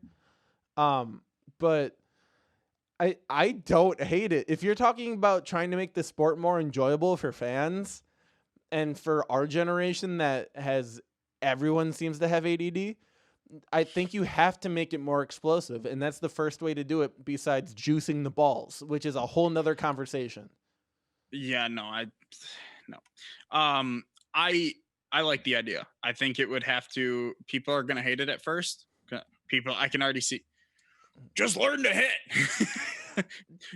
All you gotta do is catch the ball and hit the ball. Not that hard, Yeah, but when they're throwing the ball 100 miles an hour from 60 feet away, it's hard because baseball is a failing sport. A good person is 30%. That is a failing grade. Yeah. At least in America, it is. Well, yes, but like it's a failing sport, so there is room for improvement in the modern era. I don't necessarily hate that. But at the same time, especially for like a young guy like Arcia, who has potential to be a great hitter, he's not. Yeah. Want him to be, but he has the potential to. That takes away that because then he's just known as he's a defensive guy. He's not. He doesn't have the at bats. I mean, then that's he what doesn't. he's known as right now. You know. Yes, but that doesn't give him opportunity to grow. Yeah. You know. Yeah, that's the only downfall. I would use that for veterans, not necessarily veterans, but like Ricky guys Weeks. I think Ricky Weeks is a really good example. He's either going to hit a Yes. home run or strike out. You know, there's Yes. really no in between. He is a good, someone like that is a good one Or too. Bill Hall at the end of his career. Yes. Yeah, still Absolutely. a good fielder, but Exactly. yeah. All right, so another name, by the way, that I saw, Nick Markakis also opted out. Yep. So really quick, the NBA is in the bubble. They're in Orlando. They're there. So far, so good. They had a little shenanigans with the food, but they got that figured out. I'm mad that my tweet didn't get a little more recognition. I don't know if you saw it, but I retweeted the meal that was going around, I posted Giannis now and Giannis's rookie season. I said, this is what he's going to look like at the end on this meal plan. Well, and that was only a snack. They brought a slab of meat later for him, which is what they really want. J.R. Smith actually did some live video stuff with all the different options they had. They like porterhouses and shrimp scampi on grits, and like this is just ridiculously good food. But of course he knew what was going to happen. The NBA PA is going to let those guys go in there with crap food. Like they aren't eating airline food. Yeah, like, no way. Come on, man. So so far so good. Guys seem to be doing well. Coaches say that their guys are looking a lot better than they were expecting them to. Some in better shape than actually. Sounds like most are in better shape now than they were before. Did you see Rondo? Have you seen pictures of Vucevic or of Jokic? No. He lost the weight of another human. And this was before he got COVID. Like he trained his butt off. I'm sure you saw the Zion picture, right? Yes, Zion's in a lot better shape. Like I said, Rondo looks absolutely jacked. Zion's at 2.5% body fat right now. I'm looking at a picture of Jokic in street clothes. And he does skinny. He is. Dude, you can just tell skinny. You can just tell in his neck. Yeah. Like his arms are thin. His face, like he looks good. That's dangerous. Dude, I'm putting money on the Nuggets for something. They're gonna win some Michael games. Porter and Bull are on the roster and they're down there. So Bull's on the roster? Well, yeah, he was playing for their G League affiliate. Now I actually today on ESPN when they were showing clips of the like B-roll, the guys walking in, they had Bull walking in. I'm like, oh shit, that's Bull. That's a walking 7-foot 3-pointer. Like that's crazy. Yeah, so I'm super hyped. I still think, of course, ESPN's going to tell you that the Lakers are the best off because they have LeBron and they love LeBron and they love J.R. Smith for some reason. I don't know why. They also love the Lakers. Yeah, they like money and that LA gives them money. I'm guessing the JR thing is ratings. I bet you he's a big enough name. I honestly, I think he's really kind of fitting that Avery Bradley role. He's a perimeter defender with a 3-point shot, and that's exactly what they need. He's not as good at either. I would actually argue that his 3-point shot might be better. Now, the perimeter defense, you cannot. Avery Bradley is a tip-top defensive master, especially this season. You might have a point with the shot, though. Really quick, I also want to throw this in there. Jamal Crawford is now the oldest man in the NBA with Vince Carter out at a ripe young age of 40 years old. And Michael Beasley is also another name that has been signed by the Brooklyn Nets. Fun fact, Michael Beasley is going to have to serve a 5-game suspension that he's for violating the anti-drug policy, which is super ironic because guess what the NBA is not testing for right now in the bubble? Hey, man, that's really funny. So, I honestly, I don't know why. I know the Brooklyn Nets are going to lose their playoff spot, which is fine, to a team that doesn't even want to be in the playoffs, in the Wizards. They're somehow going to find a way to get in. I mean, the Nets, but this was a throwaway year for the Nets. Everyone knew that. Well, Karis LeVert has turned into the third superstar that they needed him to. They were expecting Dinwiddie to be that guy. And they didn't want Dinwiddie to be that guy because he's a point guard and you've got Kyrie. So Karis LeVert coming out of nowhere, you've got one of the best young centers in all of basketball right now. One of the best rim protectors. They're going to be a really scary team next year. So is fantasy basketball going to continue? I don't know. Here's what I want. I want 2K to add in the 3 stadiums. Oh, that'd be great. And I have a feeling they're going to add in the Black Lives Matter jerseys that they're going to have because they're getting rid of the names on the back and they're going to have messages on the back instead, which I'm all for. Yeah, so I don't know if we talked about this, but the whole thing with, I think that Kyrie started about basketball being a distraction from that. I don't agree with that. Like I didn't agree with Kyrie. It's only because they weren't letting him go into the bubble and he's not playing. That's actually come out and been confirmed by multiple people now. The reason, first off, let me get something straight here. Okay. Kyrie Irving is as prima donna as it gets in the NBA. Kyrie Irving is like, he's such a little baby. If it's not his way, he's gone. And we saw that in Boston. And we saw that in Cleveland. You know, there's no secret. Kyrie Irving is a diva. Yeah. And if he doesn't get his way, he's going to find out a way to completely throw off everybody else. And that was shown here. When he couldn't get put into the bubble as a non-playing or non-active player, he lost his shit. And if I wasn't playing, well, and here's the thing. I would not want to be there. I get maybe wanting to be with your team, but I wouldn't want to go. So Victor Oladipo will be in the bubble not playing, as will Bradley Beal, and those are 2 recent moves. So why is because Kyrie was announced not able to play very much prior. Victor Oladipo only said that he was opting out under 2 weeks ago. Same thing with Bradley Beal was within the last week. So that's so late in the planning stages that their spot is already filled. They're already going. So I think that was actually a strategy move. Aren't they being replaced with new extra roster players? Yes, exactly. So here's the argument for Victor Oladipo and Bradley Beal. Both of them have spent time on their rosters, significant time on their rosters already with the team, and they are already known team leaders multiple seasons. Victor Oladipo spent multiple years in the Pacers organization. Bradley Beal, if I'm correct, hasn't played anywhere else. So no. Kyrie's played a season. Yes, but they played a lot of the season. And listen, I get the problems with Kyrie. It seems like a pretty petty argument to be like, you're not a team leader and I don't know. It seems a little.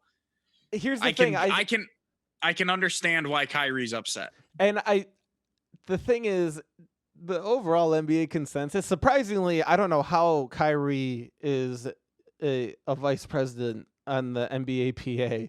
That blows my mind. He's one of a couple. I gotta have balance.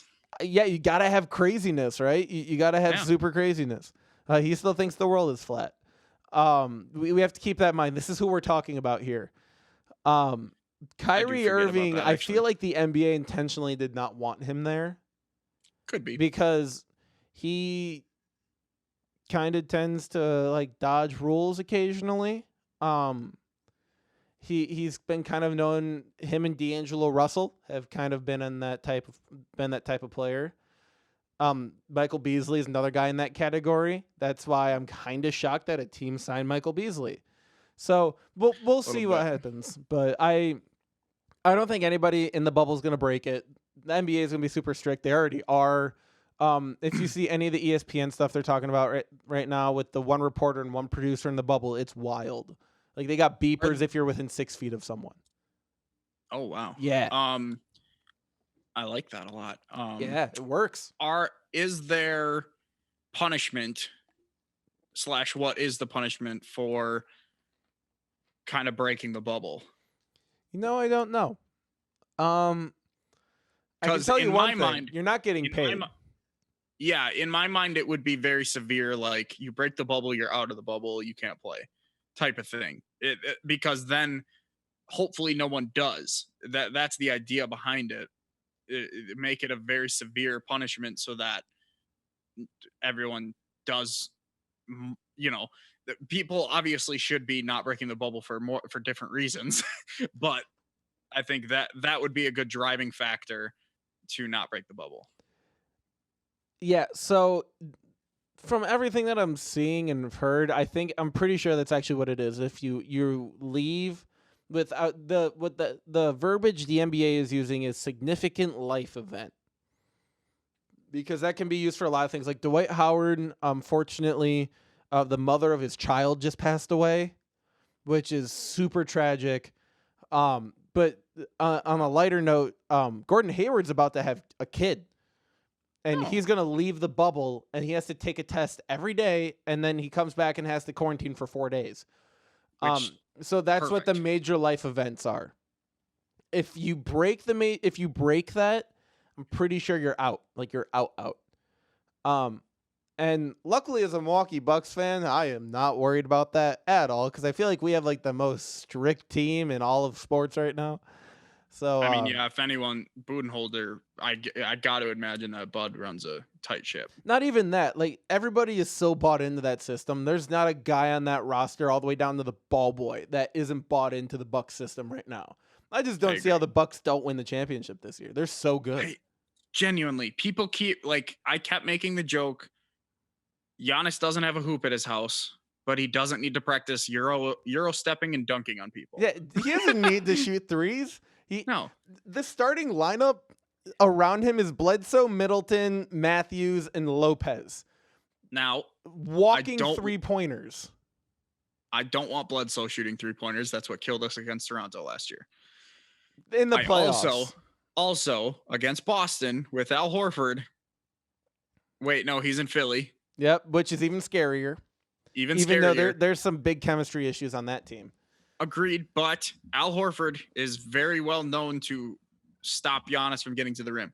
I am slightly worried about the players backing off of Giannis and making him shoot, but I mean, who knows if his shot's even gone? Like I make the joke about him not having, but he has been at Parks playing with his brothers. So here's what I'm going to tell you. There's two people. Well, first, the big one to watch out for is Eric Bledsoe. We got to see how he performs because he's really the key for them making a deep playoff run.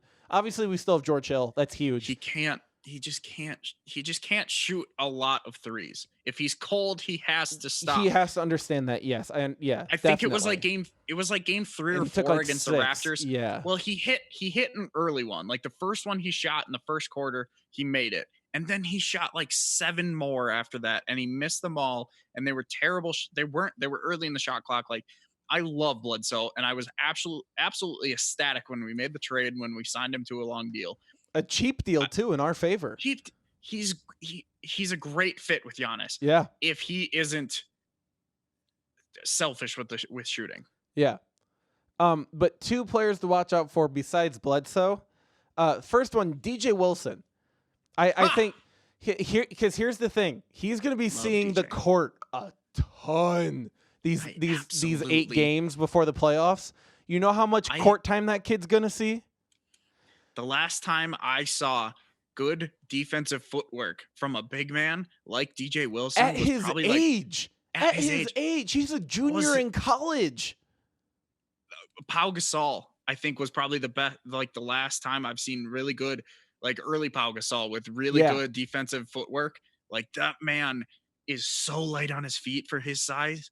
It's just ridiculous. And he's got a good offensive game. Yeah, he's got a 3-point sexy little jumper. Yeah, he's got dude, it's there, man.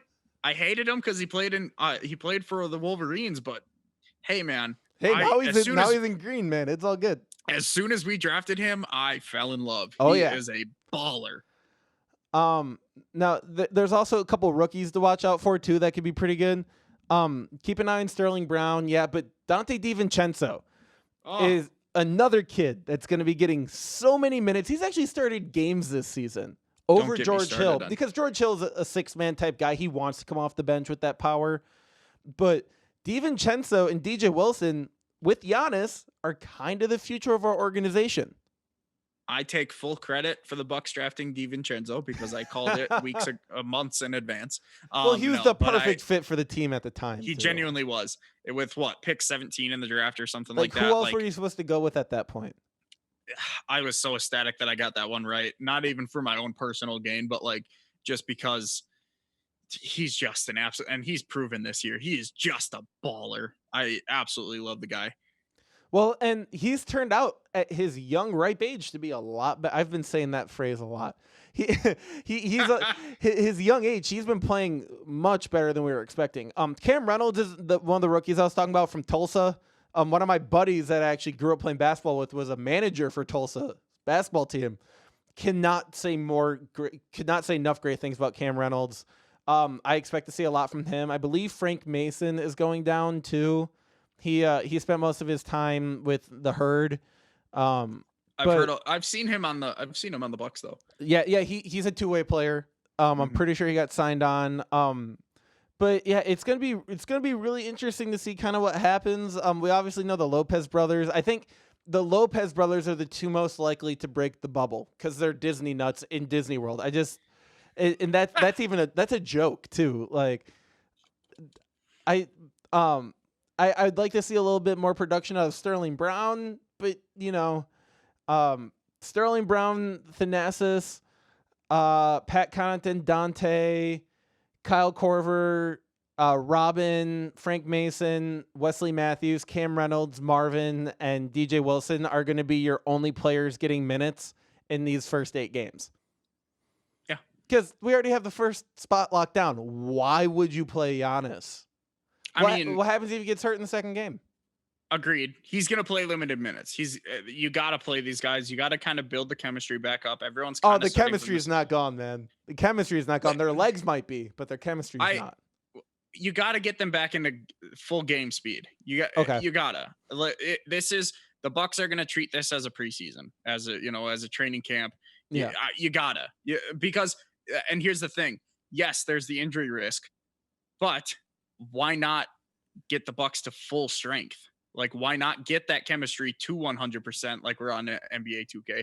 Why not get everyone on the same page and back on the same page and get that chemistry all the way full again? Like, they should absolutely play limited minutes, maybe only the first quarter or something like that, but they do need to play. Some football type stuff. You get 1 quarter, 1 half, that's it. 1 quarter for the first couple games, 2 quarters for the next, and then maybe 1 game of 3 quarters. Well, this is a really good opportunity for a guy like Cam Reynolds, who we know has a lot of promise and potential, to get some really good minutes against some really good players. And you mentioned DJ Wilson. Like, this is a chance for him to kind of show his absolute worth and show the Bucks that he can be a future star. And as of right now, he's kind of one of those guys that they might be looking at getting rid of at the end of the season if he doesn't perform to what he's expected to. Yeah. Because he's a sign and trade type of guy.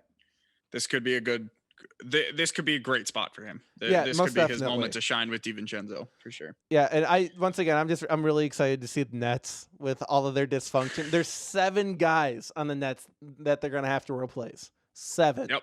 So it's going to be a brand new team. It's basically a new season for them. It'll be fun. I don't think the Lakers are going to perform nearly as well as they were hoping, but we got one last thing to talk about here. The Madden rookie ratings. Now, as far as I know, we only have the quarterbacks and the wide receivers, and not even all of them, just the big names. How about you go hop on to Madden, the EA website. I think it's the EA website. I saw it earlier today. To be fair, I guess I haven't looked at the other ones. To be fair, I mainly want to focus on I mean, we'll touch on the. I mainly want to talk about the wide receivers because I have some opinions on that one. But Let me pull that up as well. But yes, we are going to talk rookie Madden ratings because they came out, and I I have opinions, Oh yeah, you're right. as I do on It's everything. mostly about it's mostly wide receivers and quarterbacks. That's what I thought. I Yeah, felt yeah, like I would yeah. have saw more, but still. Um, In fact, it's all wide receivers and quarterbacks. okay, good. Then that's what we're going to focus on. So we'll start with the quarterbacks. So Joe Burrow's 76, kind of figured. I Yeah. it that'll go way up. He'll be low 80s by the end of the season. Tua's 73. I don't think that'll change too Well, much. the only Maybe thing a I little don't bit. like about Tua is the speed rating they gave him. Like, I understand Right. we were talking about that earlier. I understand the hip injury is a big deal, but the I kid's think also like they're 22. Like, he's fine. yeah. Yeah, we'll see. Yeah. Jordan Love is a 71. He's the third best quarterback on this list. Which is As far as better rookies than go. that's better than where he got drafted, isn't it? Uh her I think he was drafted fourth, so not too different. Eh, I think Herbert was drafted before him, right? I think it I'll went have to check Burrow now. to a I think it went Burrow to a Herbert Love, if I remember correctly. Speaking of Herbert, he's 70, and then Jalen Hurts was 68. Um, and I don't disagree with any of those. Honestly, I think like I said, Burrow, it's hard to give him a higher rating right now, but it will go up. I Yeah, think Burrow will at least be like an 82 at the end of the season. yeah, There's chance for him to be even higher. I think he's going to be really good for the Bengals, but I don't see many of those other ones changing just because Herbert actually I could see going up because I do think we're going to see a lot of Herbert, mm-hmm. and I actually quite like his game. I think it's going to translate very well to the NFL. Yeah. It's a really But good opportunity for him in LA. the other ones, maybe Jalen Hurts's athleticism stats might change because he may be used in that kind of um, Taysom Hill role. But yeah, I don't think Tua's going to play much. I wouldn't play him if I was the Dolphins. Might as well just stick with Fitzmagic. Um, At least for and another year, right? yeah, and Let Jordan Tua Love really heal. exactly. And Jordan Love, knock on wood, we won't see him this year. I can keep going back to the Aaron Rodgers and the head injuries thing. Like, he's one bad head injury away from the end of his career. He's a collarbone injury. Like Yeah, and honestly, from here up, like, and for those listening, I'm talking like from the chest up. If he gets one more hard hit, he might be donezo's. that's the other thing. He played the last 2 seasons on leg injuries. Oh, I forgot about the knees, man. Dude, like, well, I'm saying that like he still played very well when he played with these leg injuries. We didn't even know about it last year. Yeah, adrenaline's a thing, man. When you're on the field, you don't even notice it. I'm telling you, a healthy Aaron Rodgers is he's the best. But anyway, um, yeah, I don't have too much to say on the quarterbacks. Do you got anything? I was honestly I was happy to see Jordan Love at a 71. I was a little surprised because everyone was surprised with the pick that he went that early. I don't know. I've seen his highlight tape. Dude's got a cannon. Listen, Like a Patrick Mahomes cannon. I've turned him into a league MVP in Madden. I've been on his like campaign for a long time. I like the dude. So I love to see it. Oh, that's right. I You really can do that with you can pick actual players and play as them. You can you? People can make custom draft classes. Okay. So you can download a custom draft class so you can have Burrow and yeah. So we did that in our online franchises for the first 2 or 3 seasons. Yeah, dude's good. I'm sure Trevor Lawrence made some noise too when you had an online league like that. Because especially if it's a fan created roster, I'm sure he was a little bit better than good. The first one that we found was like a pre-college football season roster. So like Joe Burrow was like terrible. Oh yeah, yeah. Yeah, it was kind of weird. But so I went in and fudged his numbers a little bit. Well, before this season, this past season, he kind of wasn't really recognized as a top 3 round quarterback even. So right. So the ratings that I want to talk about, yeah, which I'm actually quite upset about. Okay. Are the wide receiver rankings. Yeah. So let me go through name by name and I'll give the number and then we will Are we gonna discuss. go top to bottom? Yes, Okay. Henry Ruggs the third is the highest rated receiver Yeah. at Got 76. okay, here's What why. Here's why. It's that speed rating. we'll get to it. Yeah. CD Lamb is a 75. Jerry Judy also 75. Justin Jefferson 74. Jalen Rieger is 73. Brandon Ayuk, I love that name, is a 72. He's going to be really good in San Fran. Laviska Shenault Jr. is a 72 also for the Jaguars. Devin Duvernay, I think I said that right, 71. Michael Pittman Jr., 71. And T. Higgins, 71. Now, I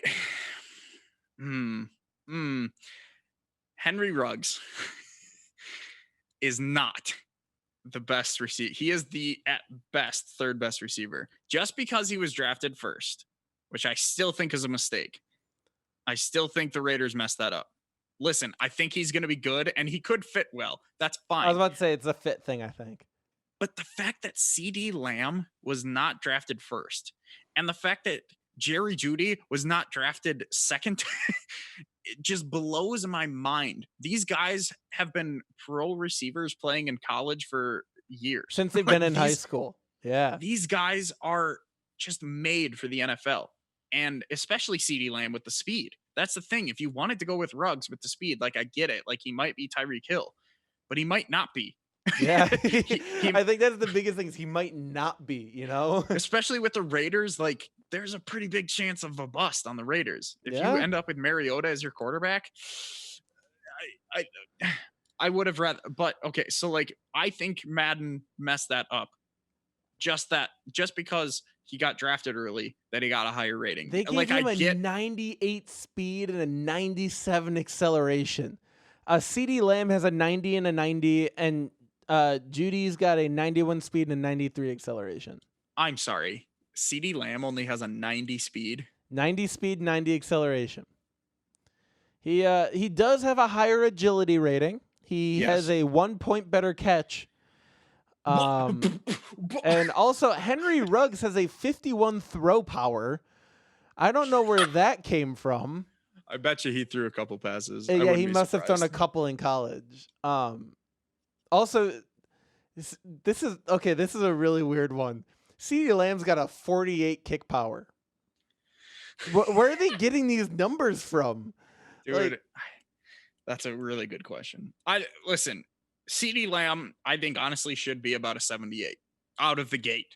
Like, Yeah. I think he is just absolutely phenomenal. The fact that he's on the Cowboys just pisses me off, but like he's good. He's amazing. And Jerry Judy, he's got a lot of intangibles, I think, and he's but like what Jerry Judy's route running? Do you have that? Well, I got his change of direction. Is that a 90? And that's higher than Lamb's 89 and Ruggs 88. That probably should be higher. Jerry Judy is one of the best college route running receivers I have ever seen. That dude, like, you could draw on the field and blindfold him and tell him what route to run, and he will run that route and will most likely be open. Here you go. His juke move is a 91, where Lamb's is an 86 and Ruggs is an 82. So I think that's where he's getting it. And that's where people are going to underestimate him. That's where he's going to make his money. He's a route guy, but he is also, once he gets that ball, he is that kind of open field guy. He may not be as quick, but he definitely has the quick feet and the movement. Yeah, and the Madden ratings change so quickly for the rookies as soon as they step foot on that field. So And like, again, like Shenault, in my opinion, and this isn't a Jaguars thing, I've been a Shenault fan forever. As soon as I laid my eyes on the guy, he's as close to Jerry Judy as anyone can be. Like, and he's quick too. I don't know what his speed rating is. He should be pretty high, in my opinion. Judy is got an 80 for his short route running and a 79 for his medium route running. That's top for the whole class. And then he is third for deep route running at a 78, tied with Rager and Ruggs. I don't hate that. No, You 'cause know, it seems like he's been running some like quick slants. Like that seems to be, and which, like and you stop know and what? goes, He played with Henry Ruggs. Why not? Why not run some slants underneath and some posts and just up the let middle? Henry run really far, really Exactly. fast. And that's what he Um, does. You know. and you know what? That's what he's gonna do with Cortland Sutton too. So I I don't hate that at all. God, I think the Broncos offense is gonna be extremely solid this Hey, year. you know, it'd be Drew, really cool if they got Kaepernick and ran a wildcat. I I like Drew Lock a lot. I think Drew Lock is. I think the Giants missed out. I like Daniel Jones. I think Drew Lock should have been the guy there. I really do. He showed a lot of promise this year when he finally got to hit the field. Yeah. But Chenault, in my opinion, should be like a 73, 74 above Ayuk. Um, but that's just me. But the other ones I don't have too much of a problem with. T. Higgins is one of those guys who's going to surprise, especially with Burrow and the Bengals. Like those two are gonna, I think they're gonna click pretty quickly. Um, and he'll kind of go up. Michael Pittman's going to be more of a utility guy. I think he's going to be a return man. I haven't heard too much of Duvernay, so I am actually curious about that one. I'm surprised he's that high. But Get this. Jacob Eason has the highest throw power at 93. whoa, he's Justin got a cannon. Herbert is second at 92. Yep. James Morgan is third at 90. Who? Yeah, he's a 60 overall quarterback taken by the Jets. And Yikes. then Jordan Love is fourth, tied at 90. Fine by me. 90 is still solid. Yeah, Joe Burrow notably is at 5, 6, 7, 8, 9th and 86. His power.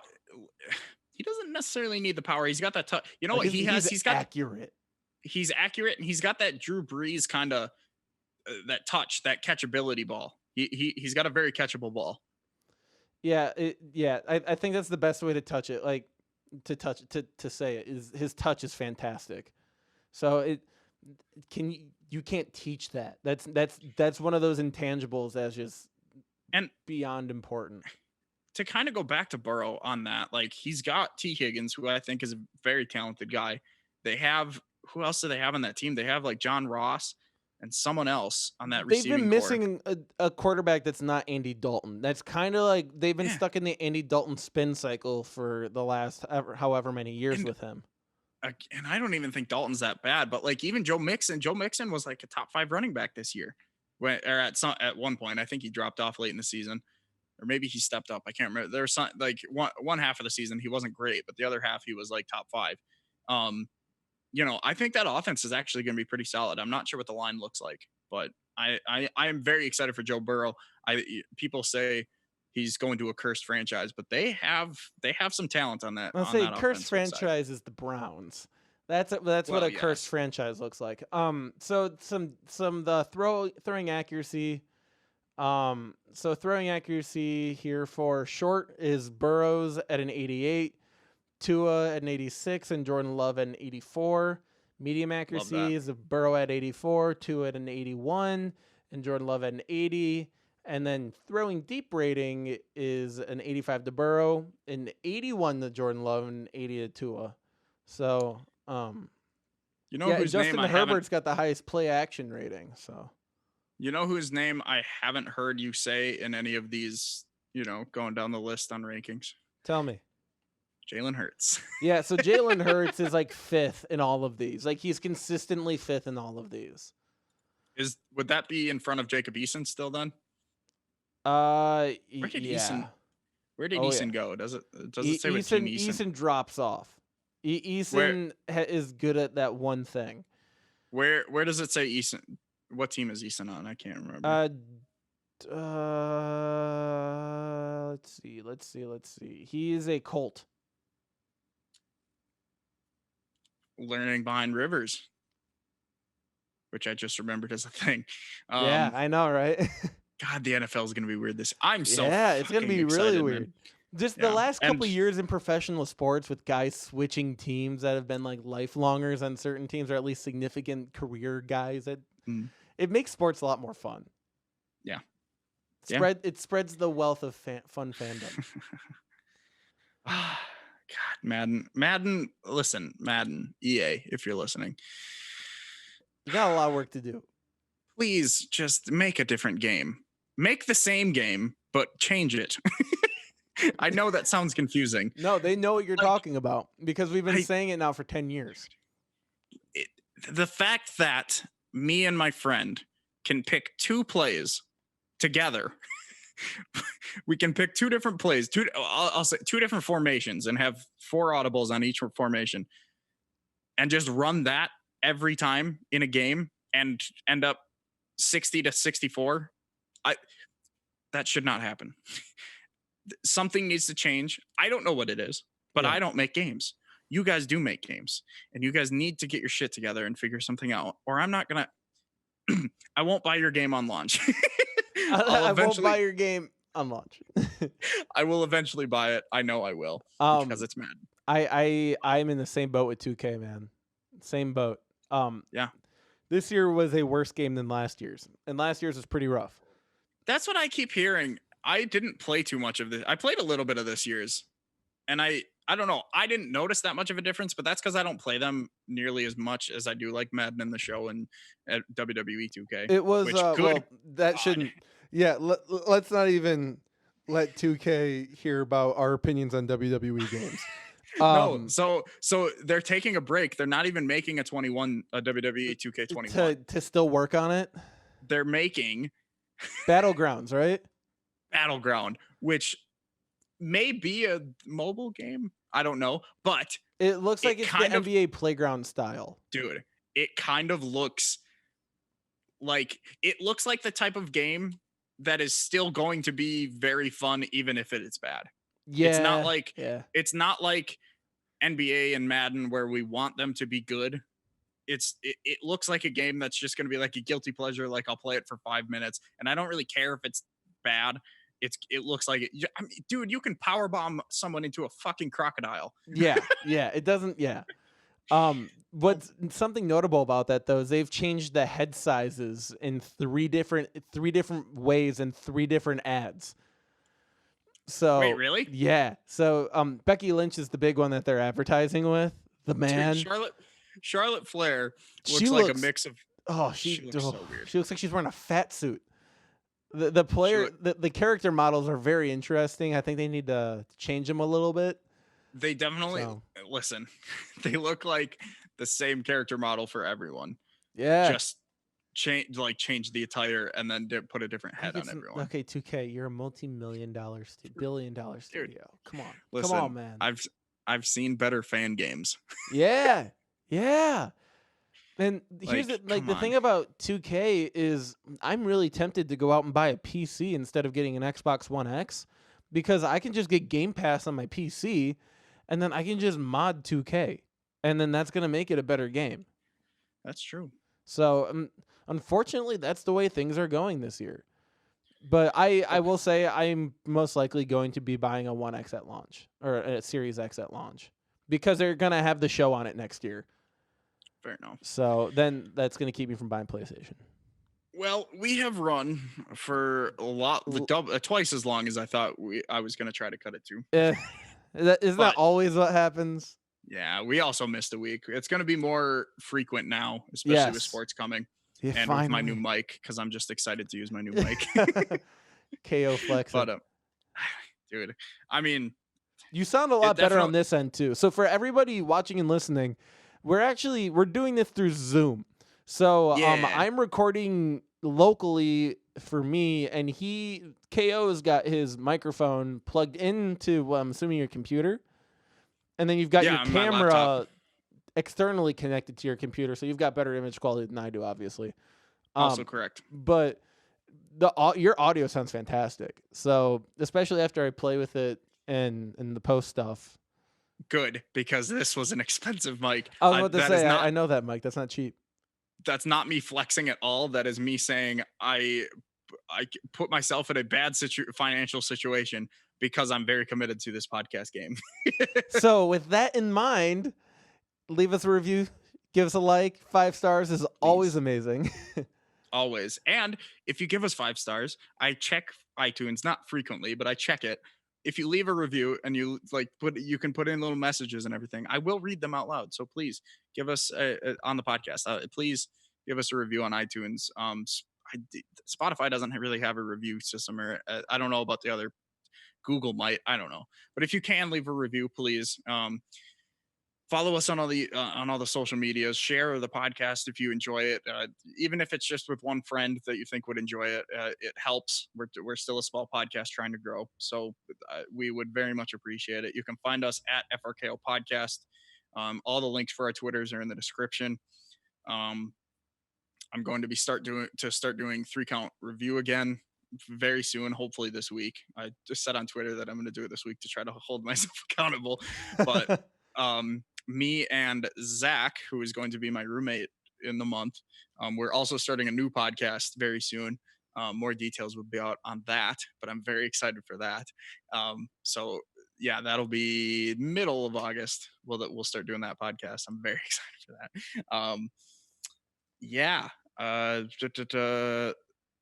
On Twitter, I have a new link tree because that's a thing. I really like that. It's one link that goes to a bunch of different links. It's super cool. Go on the FRKO Twitter and check that out. Link in the bio, and it goes to a bunch of different links. You can support the podcast, kind of like a Patreon thing. You can support us if you very well can/want to. It takes you. There's a link for the merch there now as well. Hell yeah. Yeah, it's super, super cool. So definitely check that out as well. But yeah, that's all it. And if you want, I've got weird basketball obscure stuff on my Twitter. So especially now with the season coming back, I follow some like super low key insiders, and I retweet stuff when I see it. So follow me on Twitter, Handsome McIlvaine. Super easy. If you can spell my last name, you win the challenge. So, or you could just look in the description. And the link is there. I'm just funny on my Twitter. I also changed my handle again. It's at Howard J. Dingers. Can confirm. Yep, because that's taken over my life, and I'm okay with that. Also, one last thing before we leave, if you're still listening, I love you. We have new podcast cover art that I was messing around with, and I'm quite happy with it. I would love to hear feedback from you guys, what you think of it and what you think of the design and everything. So yeah, if we could have some feedback on that too, that'd be pretty cool. But yeah, I think that's it. 2 hours. 2 hours. Hey man, you know what? I listen to my podcasts on 1.2 speed, sometimes 1.5. Yeah, that's what most people probably do anyway. It's just fine. Exactly. It's all good. Exactly. That just means we're audible. Exactly. Thank you all for listening, as always, /watching. If you're on YouTube, you can find us at FRKO. No, it's just First Round KO on YouTube. You can find us there, where I will, as long as we're doing this on Zoom, and maybe even if but we might just be doing this on Zoom anyway, because I'm moving to a different city. Yeah. So this might be the future of it anyway. I don't mind it. I actually quite like it. So, but anyway, as long as we're doing it on here, it's pretty easy to just record and put it up on YouTube. So if you want to see our lovely faces while we talk, it's on YouTube. Let me know if you want me to chop off the man bun. Don't, because I'm growing mine. Okay, so we're okay. I'm very close to the man bun right now. There's just a fuck ton of gel in there. But anyway, as always, thank you so much for listening. We love you. Take care. Wear a mask. Goodbye. You're good. On today's First Round KO, we talk a lot of different things. We have a lot to catch up on. We talk about the NBA going into their bubble. We talk about college football, if they're even going to have a season to begin with. We talk about the NFL, a lot of different things with that. Cam Newton going to the Patriots, name change with the Redskins, and we talk about the Cleveland Indians at the same time. We talk Madden ratings for the rookie wide receivers and quarterbacks, and I think that's it. So yeah, enjoy the show. She a California